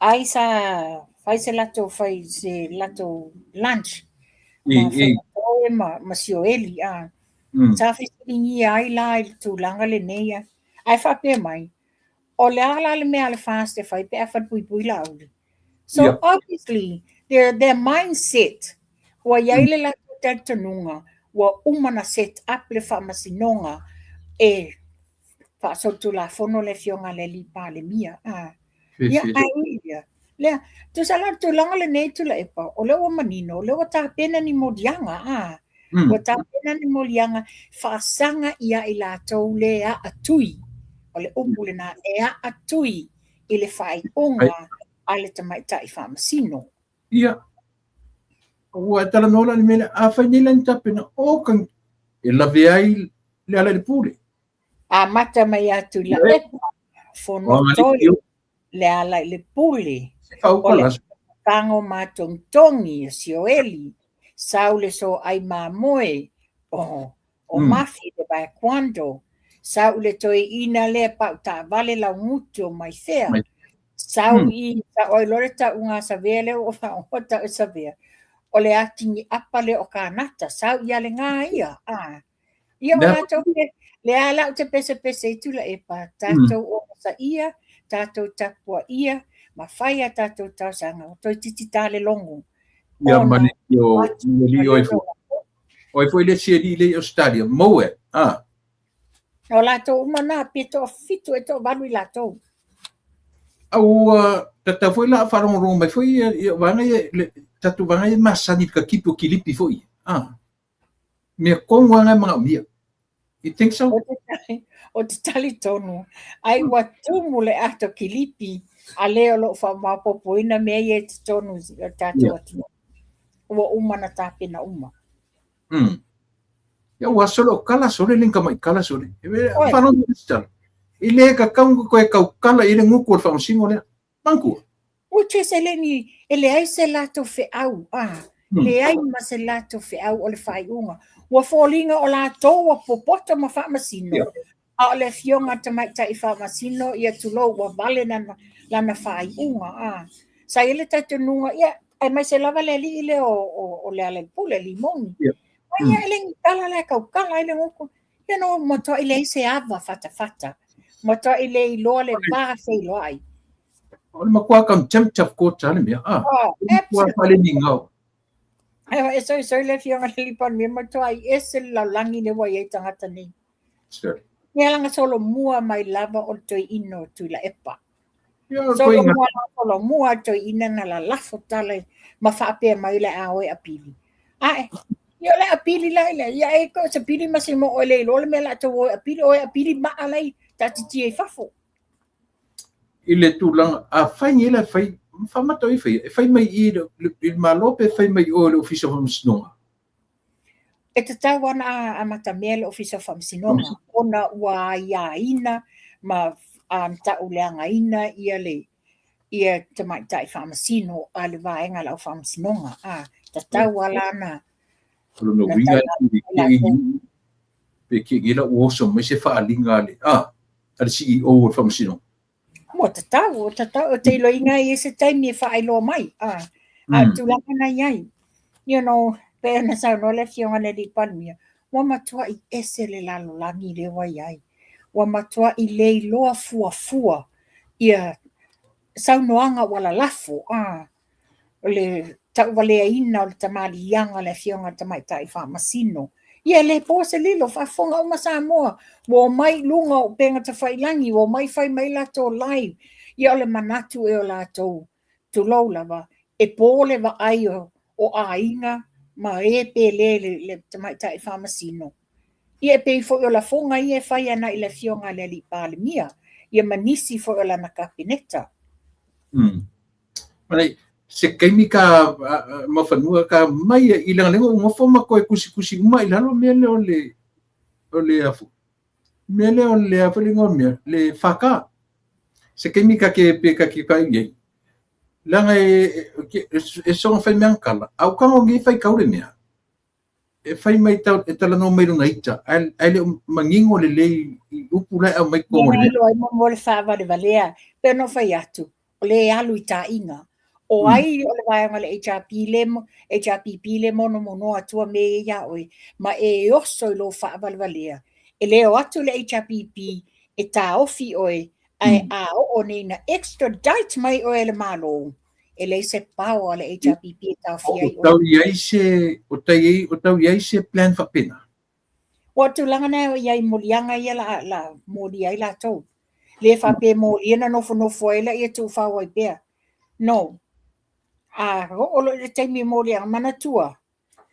E onga fo ipo le molianga lena te extradite ai e stama leo tala paunga tala lei. Ia e onga la fonga ia wala tau whaia. Mua tau leanga ina le fionga tamai tai whamasino malana whai unga. Lua o le tau leanga ina tamari yanga. So o ai ma le tamari yanga le fionga le li pale mia. Wala tau lau le pepelo. Wala tau lau te tau na molia ia na soli ngā tu la fono. O ia se whamani yanga nei mea. Na o mea whawhau. O mea o mai e te whaoloa taua ia loto mamanatu o le atunuu. A le mori mau whamasino Samoa. Le alawa sau whamasingonga e manu malo le fionga le li pale mia. E tele molianga tu la epa. Tele molianga. A e peona o whai atu. Tātou tapua ia. Tātou tapua ia whaiva le fionga le li pale mia ma whainga malo. Toi titi tāle longo. Toi titi tāle longo. E pawala tala whapea ti ai. O tau ia. Ta pena le lau carry-on bag and ready by your door. Wana na tosa mea oe te sawama tosa mai fafo lau ato na. Wa le mwhinga e sau ato ma sau ato pa po o sau whale te ma oe. Ia, manei na whaluk tele si auri e ta pena le lei ma sau niu tanga i oe. Ia, nge ke uka penga ku se private jet e avi isa mo pea. Ai mai maule private jet. Mai maule private jet. Tele tala matau whaaleanga le private jet le fionga le lipale mia. Tau te affordinga. La mangi ma se pase se just a economy size i tau te le affordinga. Awale tau te tala. Awale tau te tala. Ai mai se lava so ai mamoe lea. Mai se lava so ai mamoe lea. Wa e sau i luma.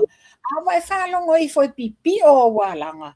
Alwe so se tupe te ta oto e whaasasa o walanga. Ai awa te tau tala le fionga le li pare mia. Lua te le atuna ma le fionga le li pare mia. Tō ato le malosi. Fo i ma le malosi ato. Yes. Ai, it's so happy pēna mātou tala no ai. You know, le peo tūlanga lona ngase momoe na umana ta oto lona hele. Yeah, to back to normal lava tangata fia. So se tangata. Ia o tātou sila fia sa mole a fionga le li pale mia. E ta tala lona whaito toa so sesi. O le me whole wanga se ngase ai. O le me whole wanga se ngase ai. Whai o le overdue o langa siaki e sau koe check lona ao. Ai o le stress le laval malolonga. Wa fulale nei. He's the person that he can't say no to anybody. He obviously opened his door so sesi. E beho o lana sau noanga. Wa hoi. O le mela na tupu. Ina ua post mai e le observer ata o le falmaitele i miro moa. Ia knowing for your tātou tangata. Ia tulou Samoa e leo whapewa o i atu pe whaatonu. E ngalo i mawhawhau o tātou tangata. O lesi i mai le fionga le li pāre mia. E tau whaila na malama. E iai fo ia inga i te tonu o maotanga se ngase. Wa le whapea o se potu te le ato se wing ato la ato mai le fionga le li pāre mia. It's only small rooms i a potu nei. Ia e whai foi la, whai alofa foi, i potu o isi mai o loo. Ai whamai la uo e whai ngā luenga i ol whale mai. Ua i le tutu atu o le toa tele o tangata. O atu o teufunga la au, o atu a fisi atu ia mea tau mawha, mo le fionga le ni pāre mia. I le whanai ngā le miro moa. Ai whape atu leo whaingaruenga, whaamali atu. E le o ta oto i ne le fionga le li pale mia. A wawea inga mea ua whai ele lato misa anga. Ua whai efe esesia inga. Whapea po reale fi au e tā fio fiai o le pale mia. E moni o le pale mia tato malo. E ia tō mana tua foi. E iai foi pāpui puio i te tono o whale mai mga luenga nei. Ia, whawai ona mea. Ua whai vesinga. Le la tau wāwao, ima tau whaato atoa i e tangata nei. Ale samala pionga e li pane mia. O aina nofum whalau i loa. O leita il whan mai tele. Ua te i leta oto. Ia ai ve vesi atu. Ia wo atu nei fo mai pe o whaale fia fo mai. Because leta tau. Ia na talo sanga mai oi le fionga le li pale mia i le specialist. Malie mai tu mai asi na taimi. Because le hana le heta lia i tai. Whai mai, o le fia fo mai, which is understandable. Le mafo angai le fia fo mai. They know better. They know better because ia lava le malolonga. E iai le taimi whaane na tala no ai te wasa ua se tala. E ono mau se le manua ai se finangalo. That can create some other problems in ngase, which is understandable la tu la le auile le mai le fionga le li pale mia ia na tama fai la vai le specialist mama li mai le lana le na tali la to na to fai tai fai mai tele oi na foi e fai tau ai fo mai palang le lo fangia o te tai o sam e ona tangata ua lo lofi atu ma ia ia ono tūlanga tūlafono whawhare mai. Ia ai o le lamau whaitau atu ai e papalangi lato. E tau sa afia. E alo whangia. Ia re te tai o le atu e ona tangata. But anyway, taua tele lasi mesi. Tā mai rola ia tai ai le wala lea i whare mai.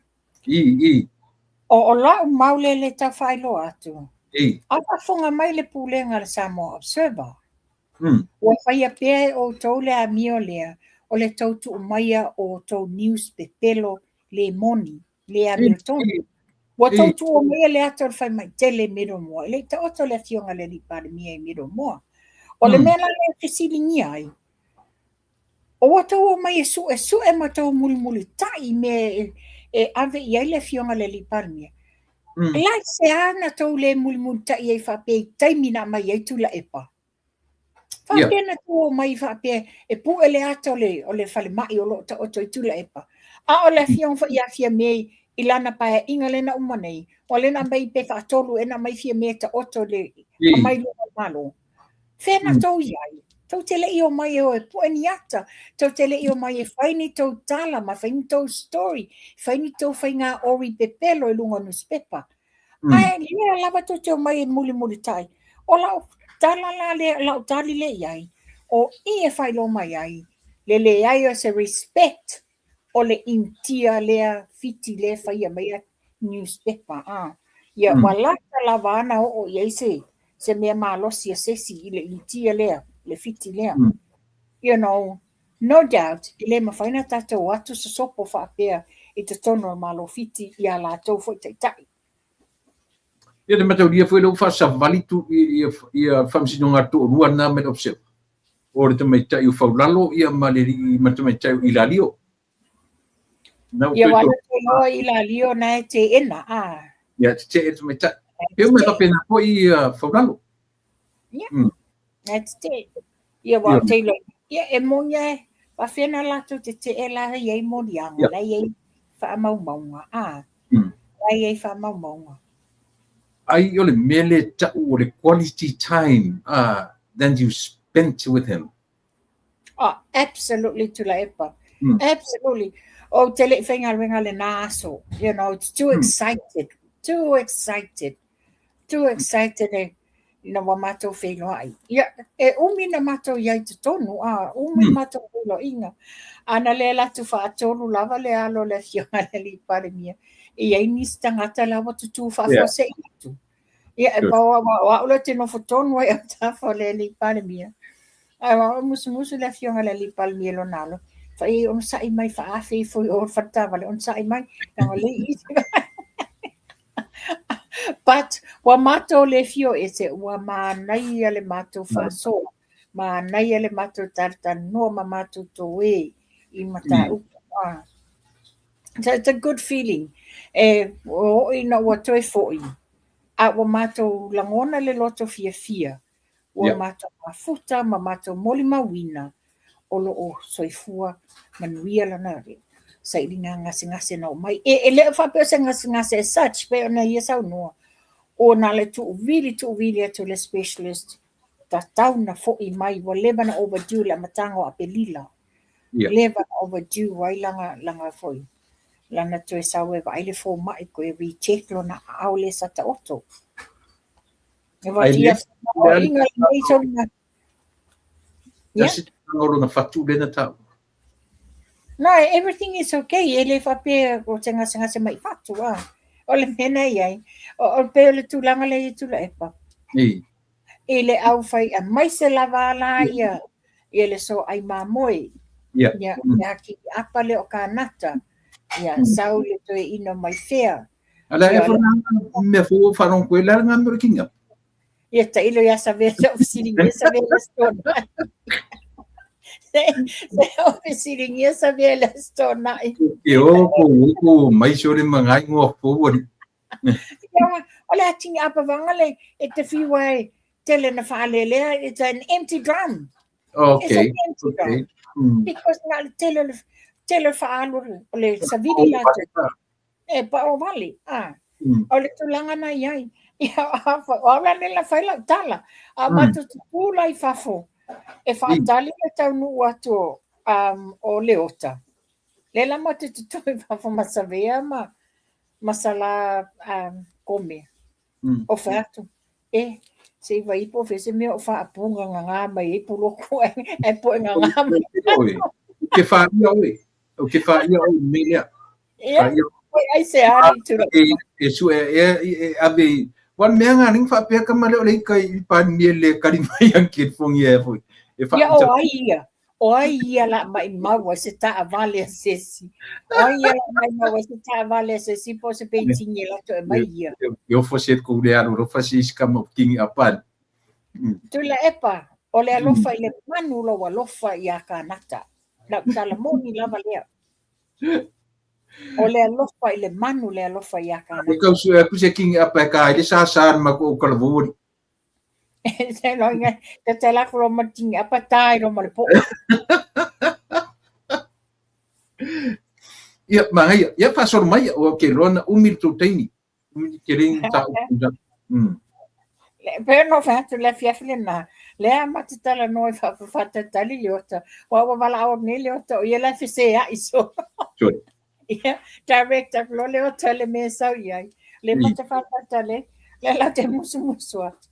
Wa wala le wa sa vali mai la au ni Michael Jones. Ia ele e fa la to appointment ale wa to fa tale. Ia wa mato tu wa no ia se fa te ese la to ia na mato tu lo mato tai. Le la musu ka to lo fa. E fi se aso po fese me o fa pupu mai e pulo ko sa po nga mai sta to. Te fai atu o le manu le na iai pe ana fa pela talata atu ia longa winga e pala iai ia le mato solo fa pe malu le malo ia o alo foi le fionga le li pale mia. Sorry. Ka fio lai ka malo po invisible en ku nga ku kelilo. Ia tu mamau wa nga fa pe lo o te fatu le leia tamapu e mai. O mai lola ia tafi mai I se yo tu lele ia ele awanga se tu lofa fa Samoa. Ai unga lele ia na awanga tawane te wa fa inga yo lima. Ma fanua lele le o mankuan mele. O le ke makua I musu mai ore li I le maua ele pule le. Ai lele ka ke karmo mele le uta e fe mele ni sa ele kupu po da lava e musu le te tonina le tala ala fa mtar mangi fo lunga asiata na maua le anai Pai le ngalo ka mo manai. Si fa isi ka. Ia. O a ula vale nei. Ma fa sa na I ma anai to tono le lisi. Ma mai lo pa fo ma tutu ai. Pa mai to tono fai ma tala fa tau fa fo te le ropo ing sa mo I fa no mai. Nela ma mai no ma tu fa ma nai. Ma tala lo anai. Tu sa fai mai. O le ua mai lo I fa fo le tala noa ma la tolo ia. Le utata no ma lo o fangsino. Ai te ti lo atu tuliman. O le pi lima mai fa per tangata. E pi la. A le kemo le tu mai fa per. O le mumu mai mo Dis kyk wat FB ai kom aan so. Mai e ngofo fa auta fa per. E pi lima. A le kemo le lima le o telefoni. Le ola. Ia anai. Ma te tilo. Le fa sanga sa o me le moli le mumu atu le moli o le kemo. Le fa sanga sa o tia ia. Le la sa bali mai o ia. Sa bali mai o ia. I la le ta e tape. I didn't know what you're talking about. Yeah. Te fai atu lo ina anai asisio. Yeah, ta ofi lo anai. Help me. Eu kemalo. Oh, ita vive isso. O não vatu. Wale tu sai la ma Wala e o kemalo. Fai mai saunanga anai e tupa. Eva ai oi lava na sa wai. O kana ta ubalea ai o tangata Samoa. It's a courthouse where everybody goes with a tie and a suit and everything. Ai alu watu manei lava homeless style. La kumaro is kapa missing action na kumaro. E la ko despise on the falling over for na teiloa.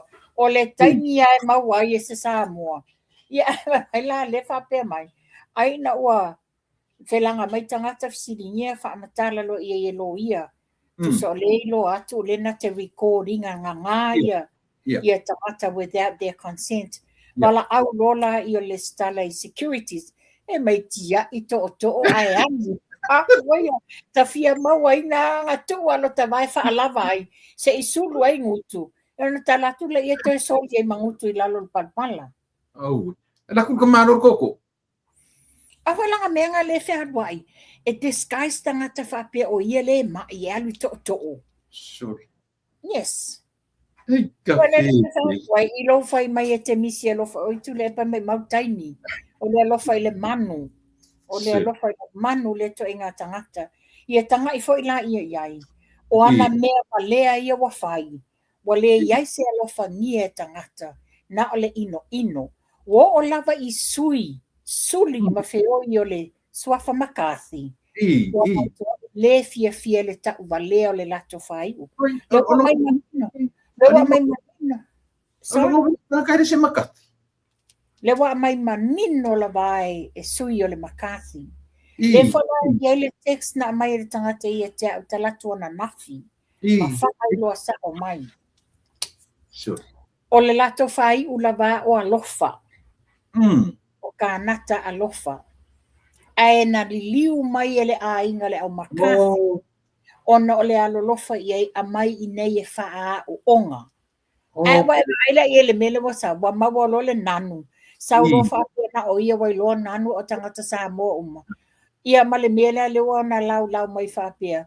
O tangata le pale menele I o ni ia 13. Ia la e tau tala I tangata le pale mene. O lava le tō wha wala ina o ia o la tō au sia nei whamanianga. Ai no yo matua se ia 10 pe a whai lau le ngā. A whai o lena adopt mai o ele McCarthy. Ona le lima vai o matua. A o le ala lau fi au e te tau tala ai la I pala. A fio la. Se ke wha kupu iri o e mo whanua le lilo sori se mei. We do research. In fact, la tura epa. Mātou te reo mo te su e tala ma su e mea nei. O lo si la fia I le community a Samoa. O tātou po kalamele nei. O le tātou te fola I le fala. Wha manino I a Samoa. Mea moni ma wha maoni. Le la o titilo tangata. It's the opposite. O le tau whai mai ma lau ma le leanga. Ai se la sila I wha ia te ia. Po o wha pe fea. Le la leina wala au mai tangata ma la lafo o mamai mea. ma mai whamanianga le telo me e tutupu. Ia, e ke sila fifo e mawhanu, ke le lo se mea nanga o ke le ngofu New Zealand. Au le ni whaele o sa vea whai mai, tālunga i nei le pay taxi le se kupe, taxi le pay taxi le taxi a New Zealand. E sao e ngā kan? Al mena iai, le wato e fo i mai nei New Zealand na watutuli apu mai Australia, ia na me valea sa whai Australia.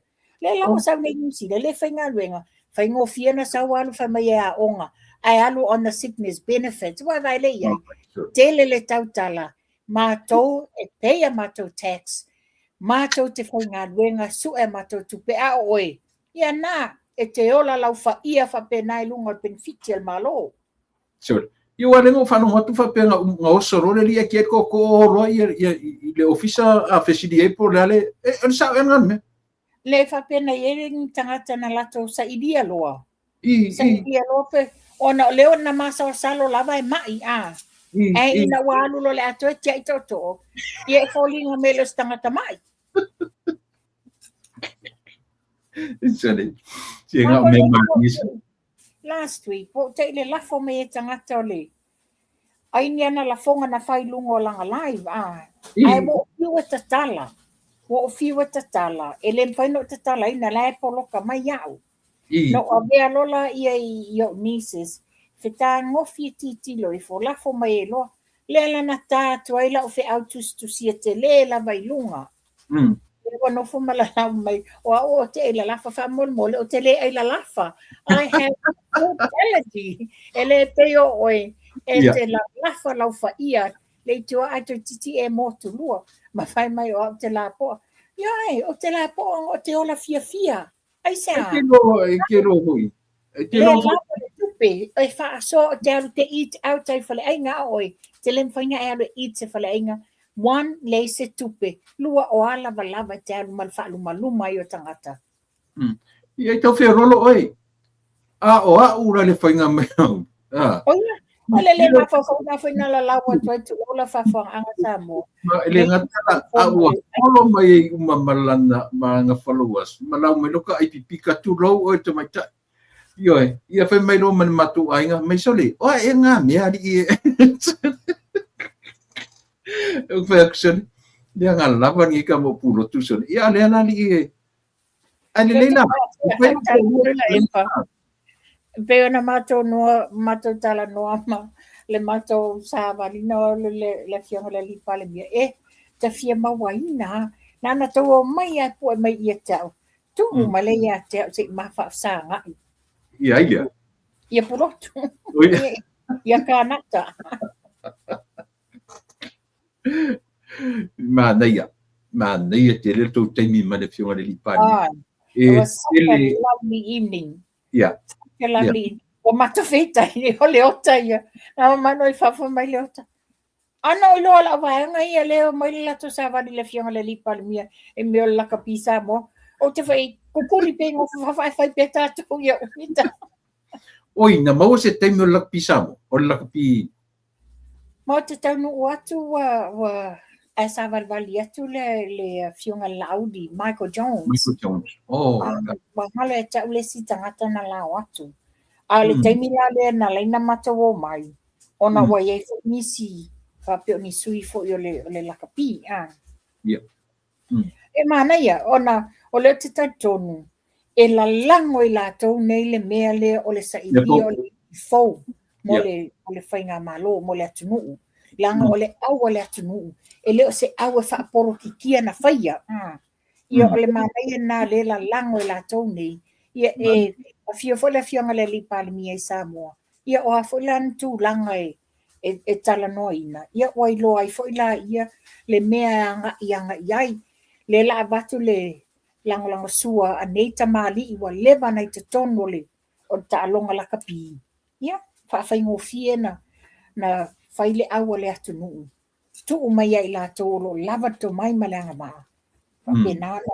A o tau ina ia along whanau ina ia. To hea waru i luma le ta alonga sa mi mita i sio tato atunu. Ma sa whaea ai fai Samoa i tau vai taimi le man Samoa. Ma nei tele o no foamu whapea so ka fia iai i maftanga le ua vai ni iai. Ai fai ko kasi mai al por kalames ko inga. Mana ia foi ele matou fasoa malu malo I. mana ia foi ele latou tala ia e muli ta ia tulango le pui o soifua le fionga le lipa le mia. Ia mama ave foi ele matou fa malo si au. Ave foi ele matou fa malo si au ia tau tuana ia fa maoni o latou duty. Wa o ia fa e mau ai foi ia fa manuianga ia i latou mo latou ainga. Ole. Mo fano kasi nam ta puna mai ele lila lau ka mai mamoele le osaria. Pe mai o taunu watu le pare mia sa o tala no tangata o le atu. O mulinga security sa o tight fa pe ia security le pare mia o mulinga ia le afu. The Secret Service Donald Trump i Amerika. Ia la batulonga ia le taulia. Tula e. La batulonga ia le taulia lon so ai mamoi. O le hafa ia le tamali yanga le fionga le lipa le mia. Tule lau ko whanonga ku meso. E sao e ngami? Ia, tula e pa. Ia le a e te whatanga whesiri mai fo. Iwa toi o se piri ma se mo. Le no whaia. No whaia tu mo ke no whanonga ku whai mea sata i o moseli. O moseli. Papea. Au o ke i lai koe o mea sata. So le lai sa o ana ni meso. Na o la balanga o le whape o se kempa le e kalesia na alu. Se kempa le e kalesia. O ina na maua e nisi o tina ia lana so ai mamoi. O lona ia lava faletua na to e sau a mai to tono le e kalesia. Ai se tatala noa il mata upule le e kalesia. O ele tangata na wala au mai nei le uri a te au. Whapea mai. O te ofo. O te ofo. Oi i. O le tau songa. O le tau songa o le matou ainga. Tau songa o tawhia mari. O le lai whapea mai. O na mai le tali lungo. So o tangata le sa whaiwhi au i Grace via ea i oi. E i o. O le lai whapea mai. A o le eka le sia foi. A o le eka le sia foi. O le ua wha maonia ia soli ngātu la fono ia a le so ai mamoi. A o la lawe wha o ngā wha whai la unga i te tono le eka le sia. I le kaiminge? Ioi. Nei a le tainga le tainga le tolu. Ai pantau le whi autustu sianga i le tausonga o. Sure. I oi Sydney o stadia. Ma whaapea mai. A o le eka le sia fo i lea. O lea lava lātou te wha o ngā ina le so ai mamoe lea ma whai la unga. Ai o le tangata ua iai le sori ngātu la fono. Ia a whaifunga mai whai la lona ia to lua. Sa o sori. Whaifunga mai lona ia to lua. Whaamumu salile le ang sala lātou. A ua le whai se whautuanga le lei. Ia iai. O le taimi ua sa ua ngutu le ma whauwhauanga le fionga le lipa le mia. A o le taimi alu, whawhena alu te tū mai lunga pula laa. A o le te sau i te. Sure. Ia. Ka mai ma whanu sei ta whaise tala lau whaisi le wakakiri koe. O leo a mai le, no vai atu e le tala te mai tai o le sa tu ia sia. Sia le afikea. Unasa. Ia unasa. Na te le iloa iei se affidavit whatautoa ale te mai tai na whai. A leo ua atu le leo avatu ina ia whangaina. O le tūlanga nā sa mātou tala no ai foi. Ia, nā tonua. Sa whamanino ai. Sa whamanino ai. O le mea ngai o le affidavit. E le tu sia e sesi. O le tangata le ai e tusi e le loia le tu lai mo le client. Okay. E le so ona tusi e sesi. E tusi e le loia o lo tu lai mo le client. Uma fa seini le loia, seini le client. Na alu lole o le loia e lodge. O le mea manino lana. O le misteri o la me le walia mai nei. O le talo sanga. E wha o ngā le affidavit, a le nofo loia, o ai la le na sai nia le affidavit lea. O ai. Pau leo le loia a pali isia figao, o nasa i sa polu. O ai la le la tauna whai loa mai, wa apparently, wa fasiringia foi le nasa. O ta tauna o mai se kopi o le affidavit le ia te ia. Langa o ia o le loia. Ta tauna tusi ai. Le whamanino e la e loia ia mātou le pō lea. O affidavit e le sona tusi e ngisi. E tusi e le loia lo tu lai mo le client. Okay. Whaingi le client. Saingi loia o le loia e ale lodge le. Ka fe ua ka kala pepa ko malo atina. Wa loia lo malama lama ia la tu la fono. O lena ta ua mon me le affidavit hearsay. Ia, ele o manino po le atonu le tua inga tala whaalongo le fua iei mea. A lea ua watu leo e pesu le mea leo le whaangao le affidavit le. A lea ua affidavit o le moli mautus to see it. That's what an affidavit is all about. I thought Bella's affidavit hearsay. O iei la se recording na whaatala no ai sia pawhaolina. Wa mea umanei, everything has to go through the lawyer first. O le whaalinonga le nā. Fio lai sori.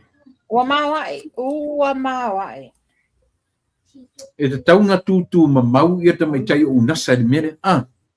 Ai, e le tu mamai ngā nasa. Ua whisiringia u nasa.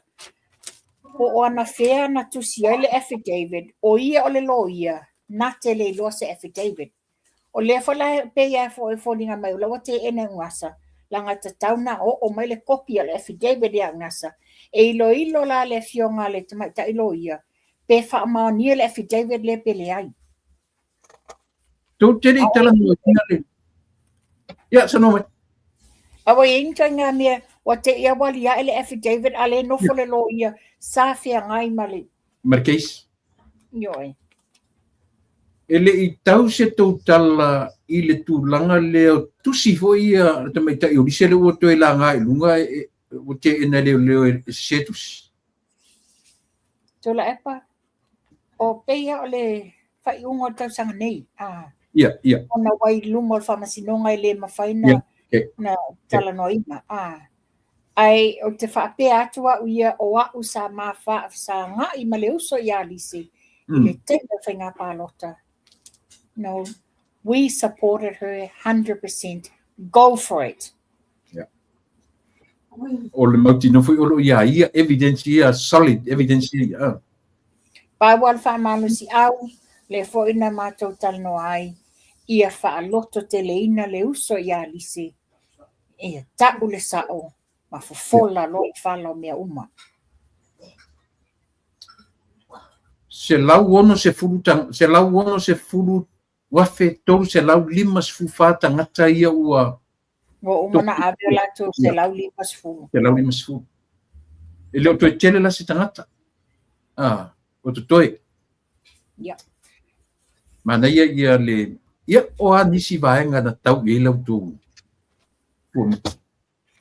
Insi ta pu e. Ansa i mai tula epa. O yore tu langa la lea. Le hona sa no la fianga le pana mia. O lava isi ana whanau ua lote.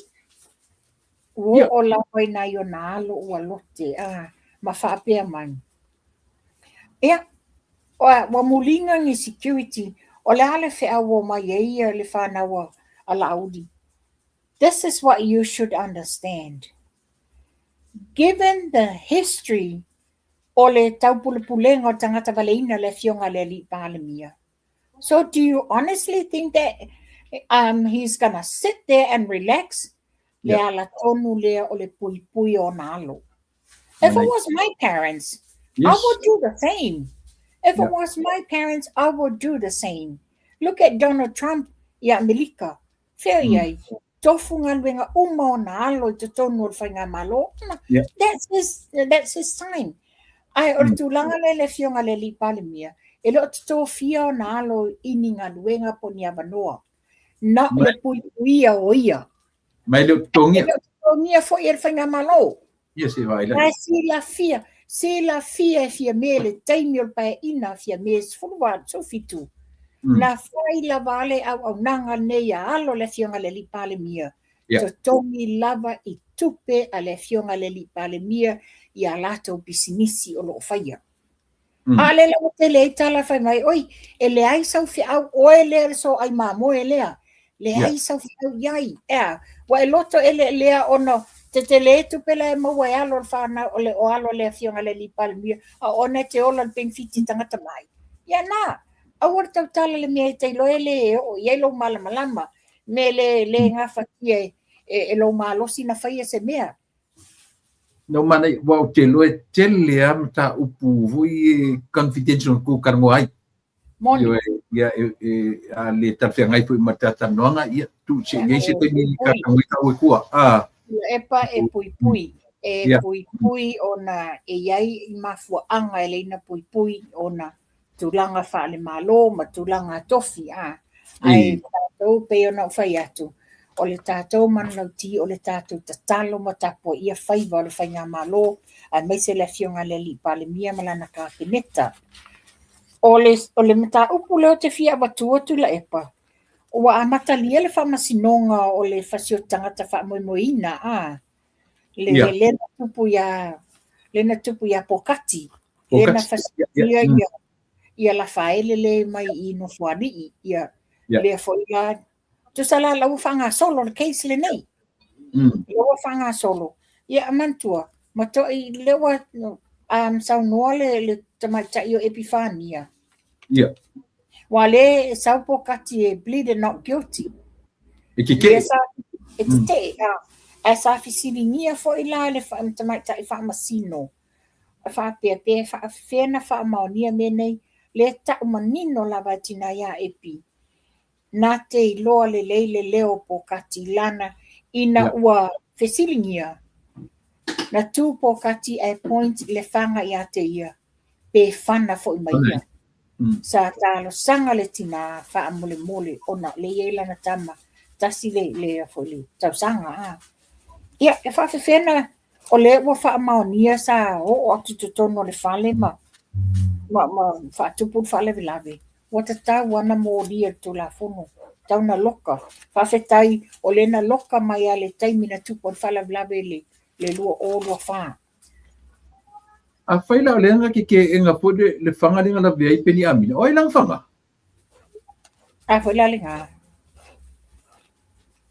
a mantua na wa ma o sa mo you line tupu le mea e mao pe lua vai aso tana tupu fala lavi e mao lo isa mo sa ye la se sos fa moina ma va ai foi I le telefoni o ata o le tangata valeina o le sunga le malo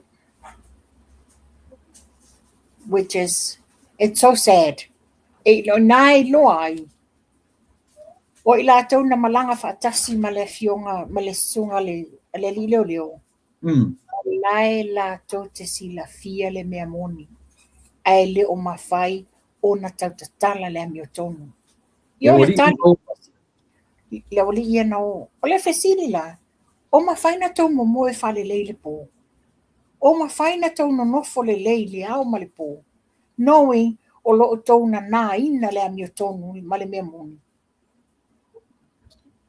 Kalau winga fe o e fua ki ke ene li leo pokaki a faila le pokaki fanga lo winga ka kauanga su era uri nga fa kasima a foi le winga ton wale o le tala le avatu o le sos le na fai loi fo yama ua o awali ia na o male sunga le malo le tae au lea masalo mien mene na la tu te loa le tangata na fatino ina le falaglave la tu te loa le leile tangata na fatino ina le falaglave lea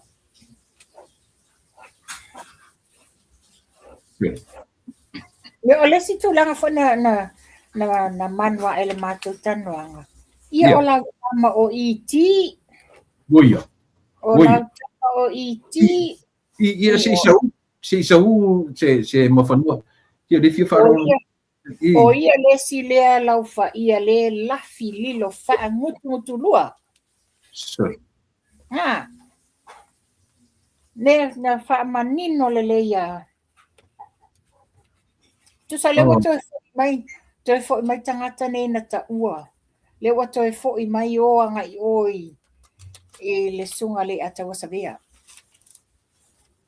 ia yo o la tau nei nga whaasanga I le tae au lea ai ta manino uma le to lua I ti a la tau le mena tupu ka fi si o son mea sa venga nga uso fu na po Sini. You know, o tulang al mea matanga ai tula epa. O le musu I ti nga le mea ilona uso. Ai kuai lea meo tonu. Lumo si le fanga le tua. Tu uai lea meo tonu. Pui lea ia. Ai whawhela le o langa si o na uso lea. O nofo le lei lona uso. Knowing o lea na te ilo lea meo tonu ai lea o mawhaina tautala. O na isea. Le o loka longa fonga te tu lau fonga anga Samoa. Onga o le meo le mana o iti. Mela te whanua no I uso. O le te ia le ua distance. Man malo. Ia fo mo le maata vale. Tu sa le ia ia mapuroku. Tu sa le ia nga ia mana kingi apo kangaka. Sorry. Ia, e whawhakainga ua o e tau discussion. Ta o mai la le tulanga le mela wa whairita sanga le li leo le msio. Ia. Matthew le msio. Le wa ave le tau sanga ina ia ta tauna na moli atu I Samoa ia asiata. Wa foa. La mela moli atu ia asiata. Ai ia mana tua. He's trying to apply for strikeout motion. O le mena li strikeout motion. Ai man tua foi la. O lena o te sema le tausanga le teni. Na toa I ele ngani le loma whamsinonga ma watu la se la tausanga. Ina ia whaanga tui fo I atu I Australia mo siaki whafo mai. With the understanding la le whamsinonga. E toi fo I atu I Samoa tu la I whamsinonga. Ia la o matemine ele o fo I atu. Biko fo I atu. Ele toi fo I atu. La le mela au atu ai la toi asiata. La mela la toi e 5 se me kwasaile Ioi. O le mela le wa fai le li le o limsio. E file a strikeout motion on what grounds? O le fa mania fa fonga anga sa mo le lalo langi atoa le ngutu wa o le ngani I lea. Le tau fai le taimi fo I pa inga fia me o upu le anga uma sa la lafo. Sa la lafo anga I le fo o mai pa inga le fionga le lipa le mia. La lafo uma. O le tu fa lafi. Tu foi tu ina le tu la epa malana mai nga lava le o le fo inga inga le hit and run. Ko inga ngi on kwa sifi ko inga ngi chori. O le tai o le afi. O le matua tai o le afi to ina le. O le kwa fa kaurai ko inga le se puro so. Le lopo der ko inga ia fa sauga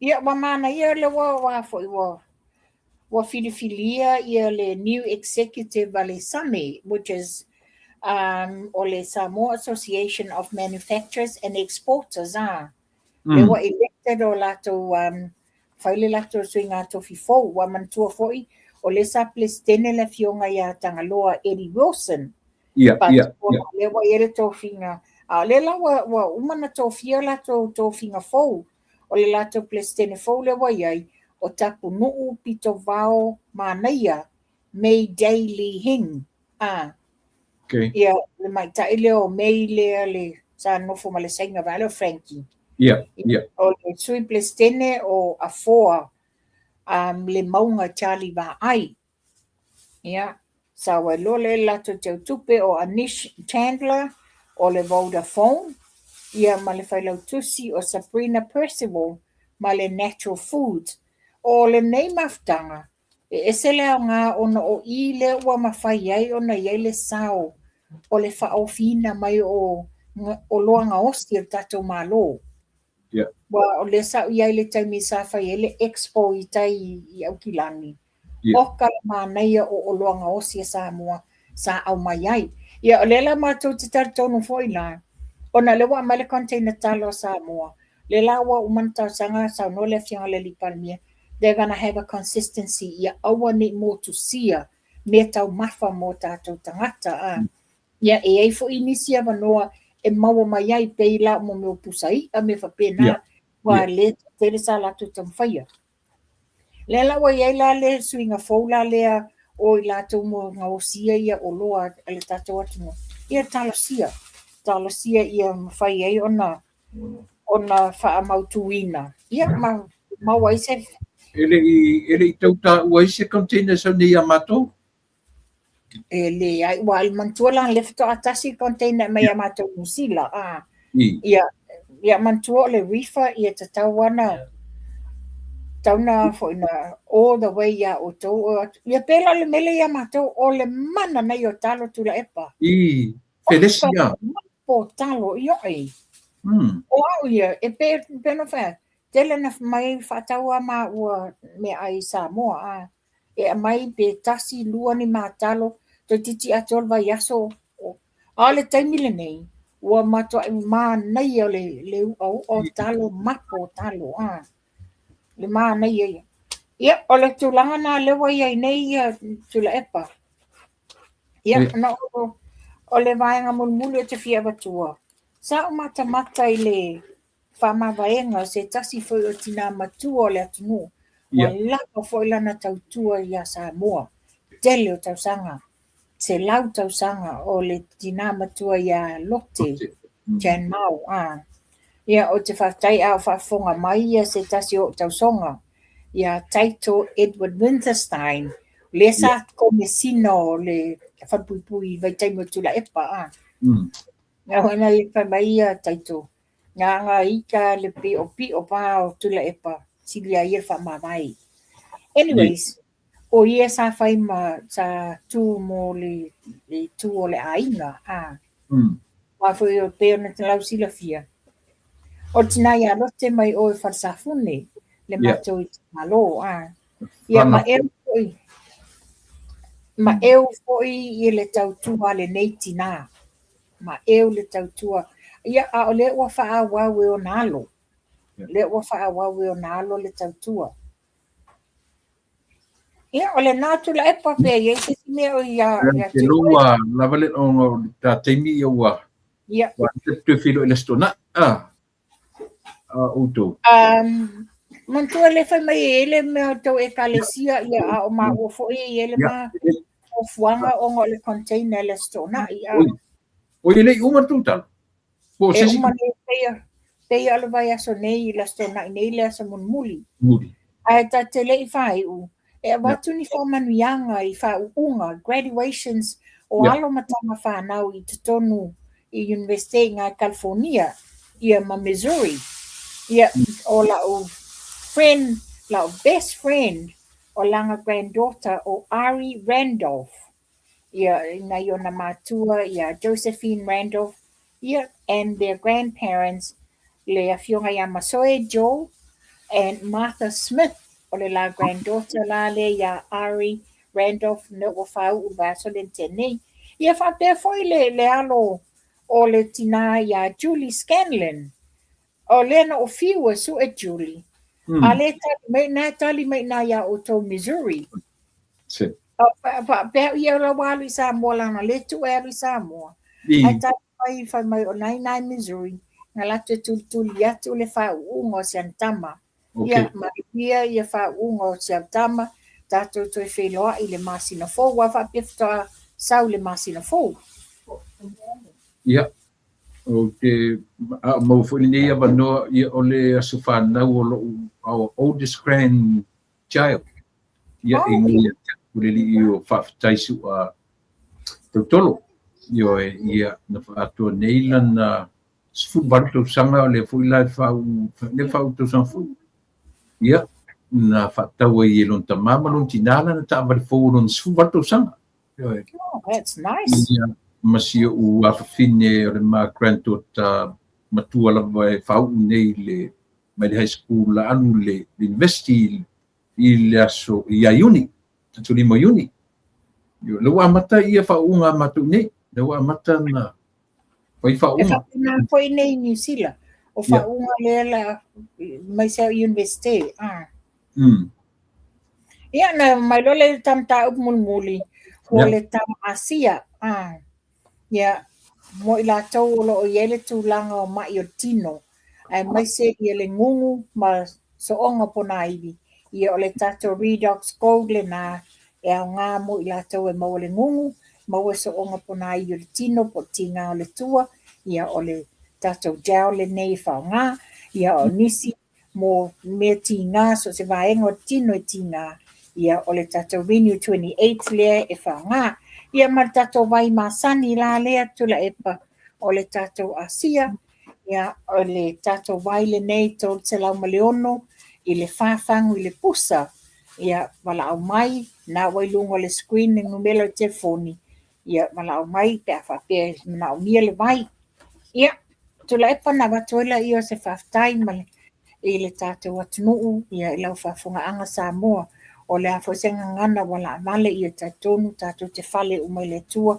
o lunga lavo te tamwhai whasoa ma wha manino tele ni mata upu me a mesi fo ni mea o lo lunga la lo ai sio tato watunu ia manino i lau whafonga anga ia o le tala le tula epa tato te whera i se taimi mulmuli ia manuia ia fiafi ia na Samoa utou lo o tau mawhare Asia o ana product uma ia wala wane le orua tasi, lua i valua, tolu ono o tasi, ia fisili mo te mea i tupai, tātou nei Amerika, limo no lua, tolu fitu o no lua, io e wala uma iai.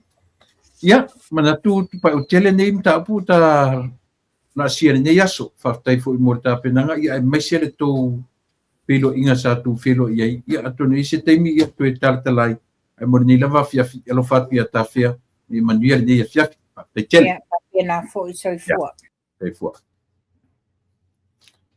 ya manatu Samoa wa lo le ni fiafi ki tatu tu ma le unanga ia ua io si teni fo io si ata o si ile yer fai ma pa population sense of humor ina ia pai ono tatu io ia misela pa pe ata umi ia le temi tua loto ia maluto malu ia faftai fo io le ua maua ia le pio taratu sa mai ia ila to sa tala ma filo i ma le ta io tatu watu io e faftai ia manoa e tala noa i lungo le masaninga fa tangata waso faiso ia ilo to tala noa i lungo le level vo le e fa mamalu wai tala noa ma pita i lungo mauna ia manoa ia tala fia manuia se lau ma le se full percent le malosi o le tatu le fionga i le li pale mia ia po le ta i o le tatu watu mo oilo e maua ma e fa fonga mai ia alo fatu le tautua ma le onanga ale si fonga le taia fou ila na po kalami o le lupe fa lele alo fangia ia ila tu uma ta i o le tatu watu ta i fa le malo ta i fa le atunu ta i fa le kalesia ta i fa le nu tono li o fa dainga fa mania tu ia le ne ia fiafi ia ele tatu po kalami o le si fonga o le taia fou o ne ia no tatu tu e felo ila so taia io ia ma fa o tu fola ile ia se yo fu ina malu rota tu po kalami ile asu tu nai ma le sa io ai mo termini lo tu on masani tu la e pa fa taili o sua ia o te fa piatu Samoa ia alo fa tele moto tu fu mai manuia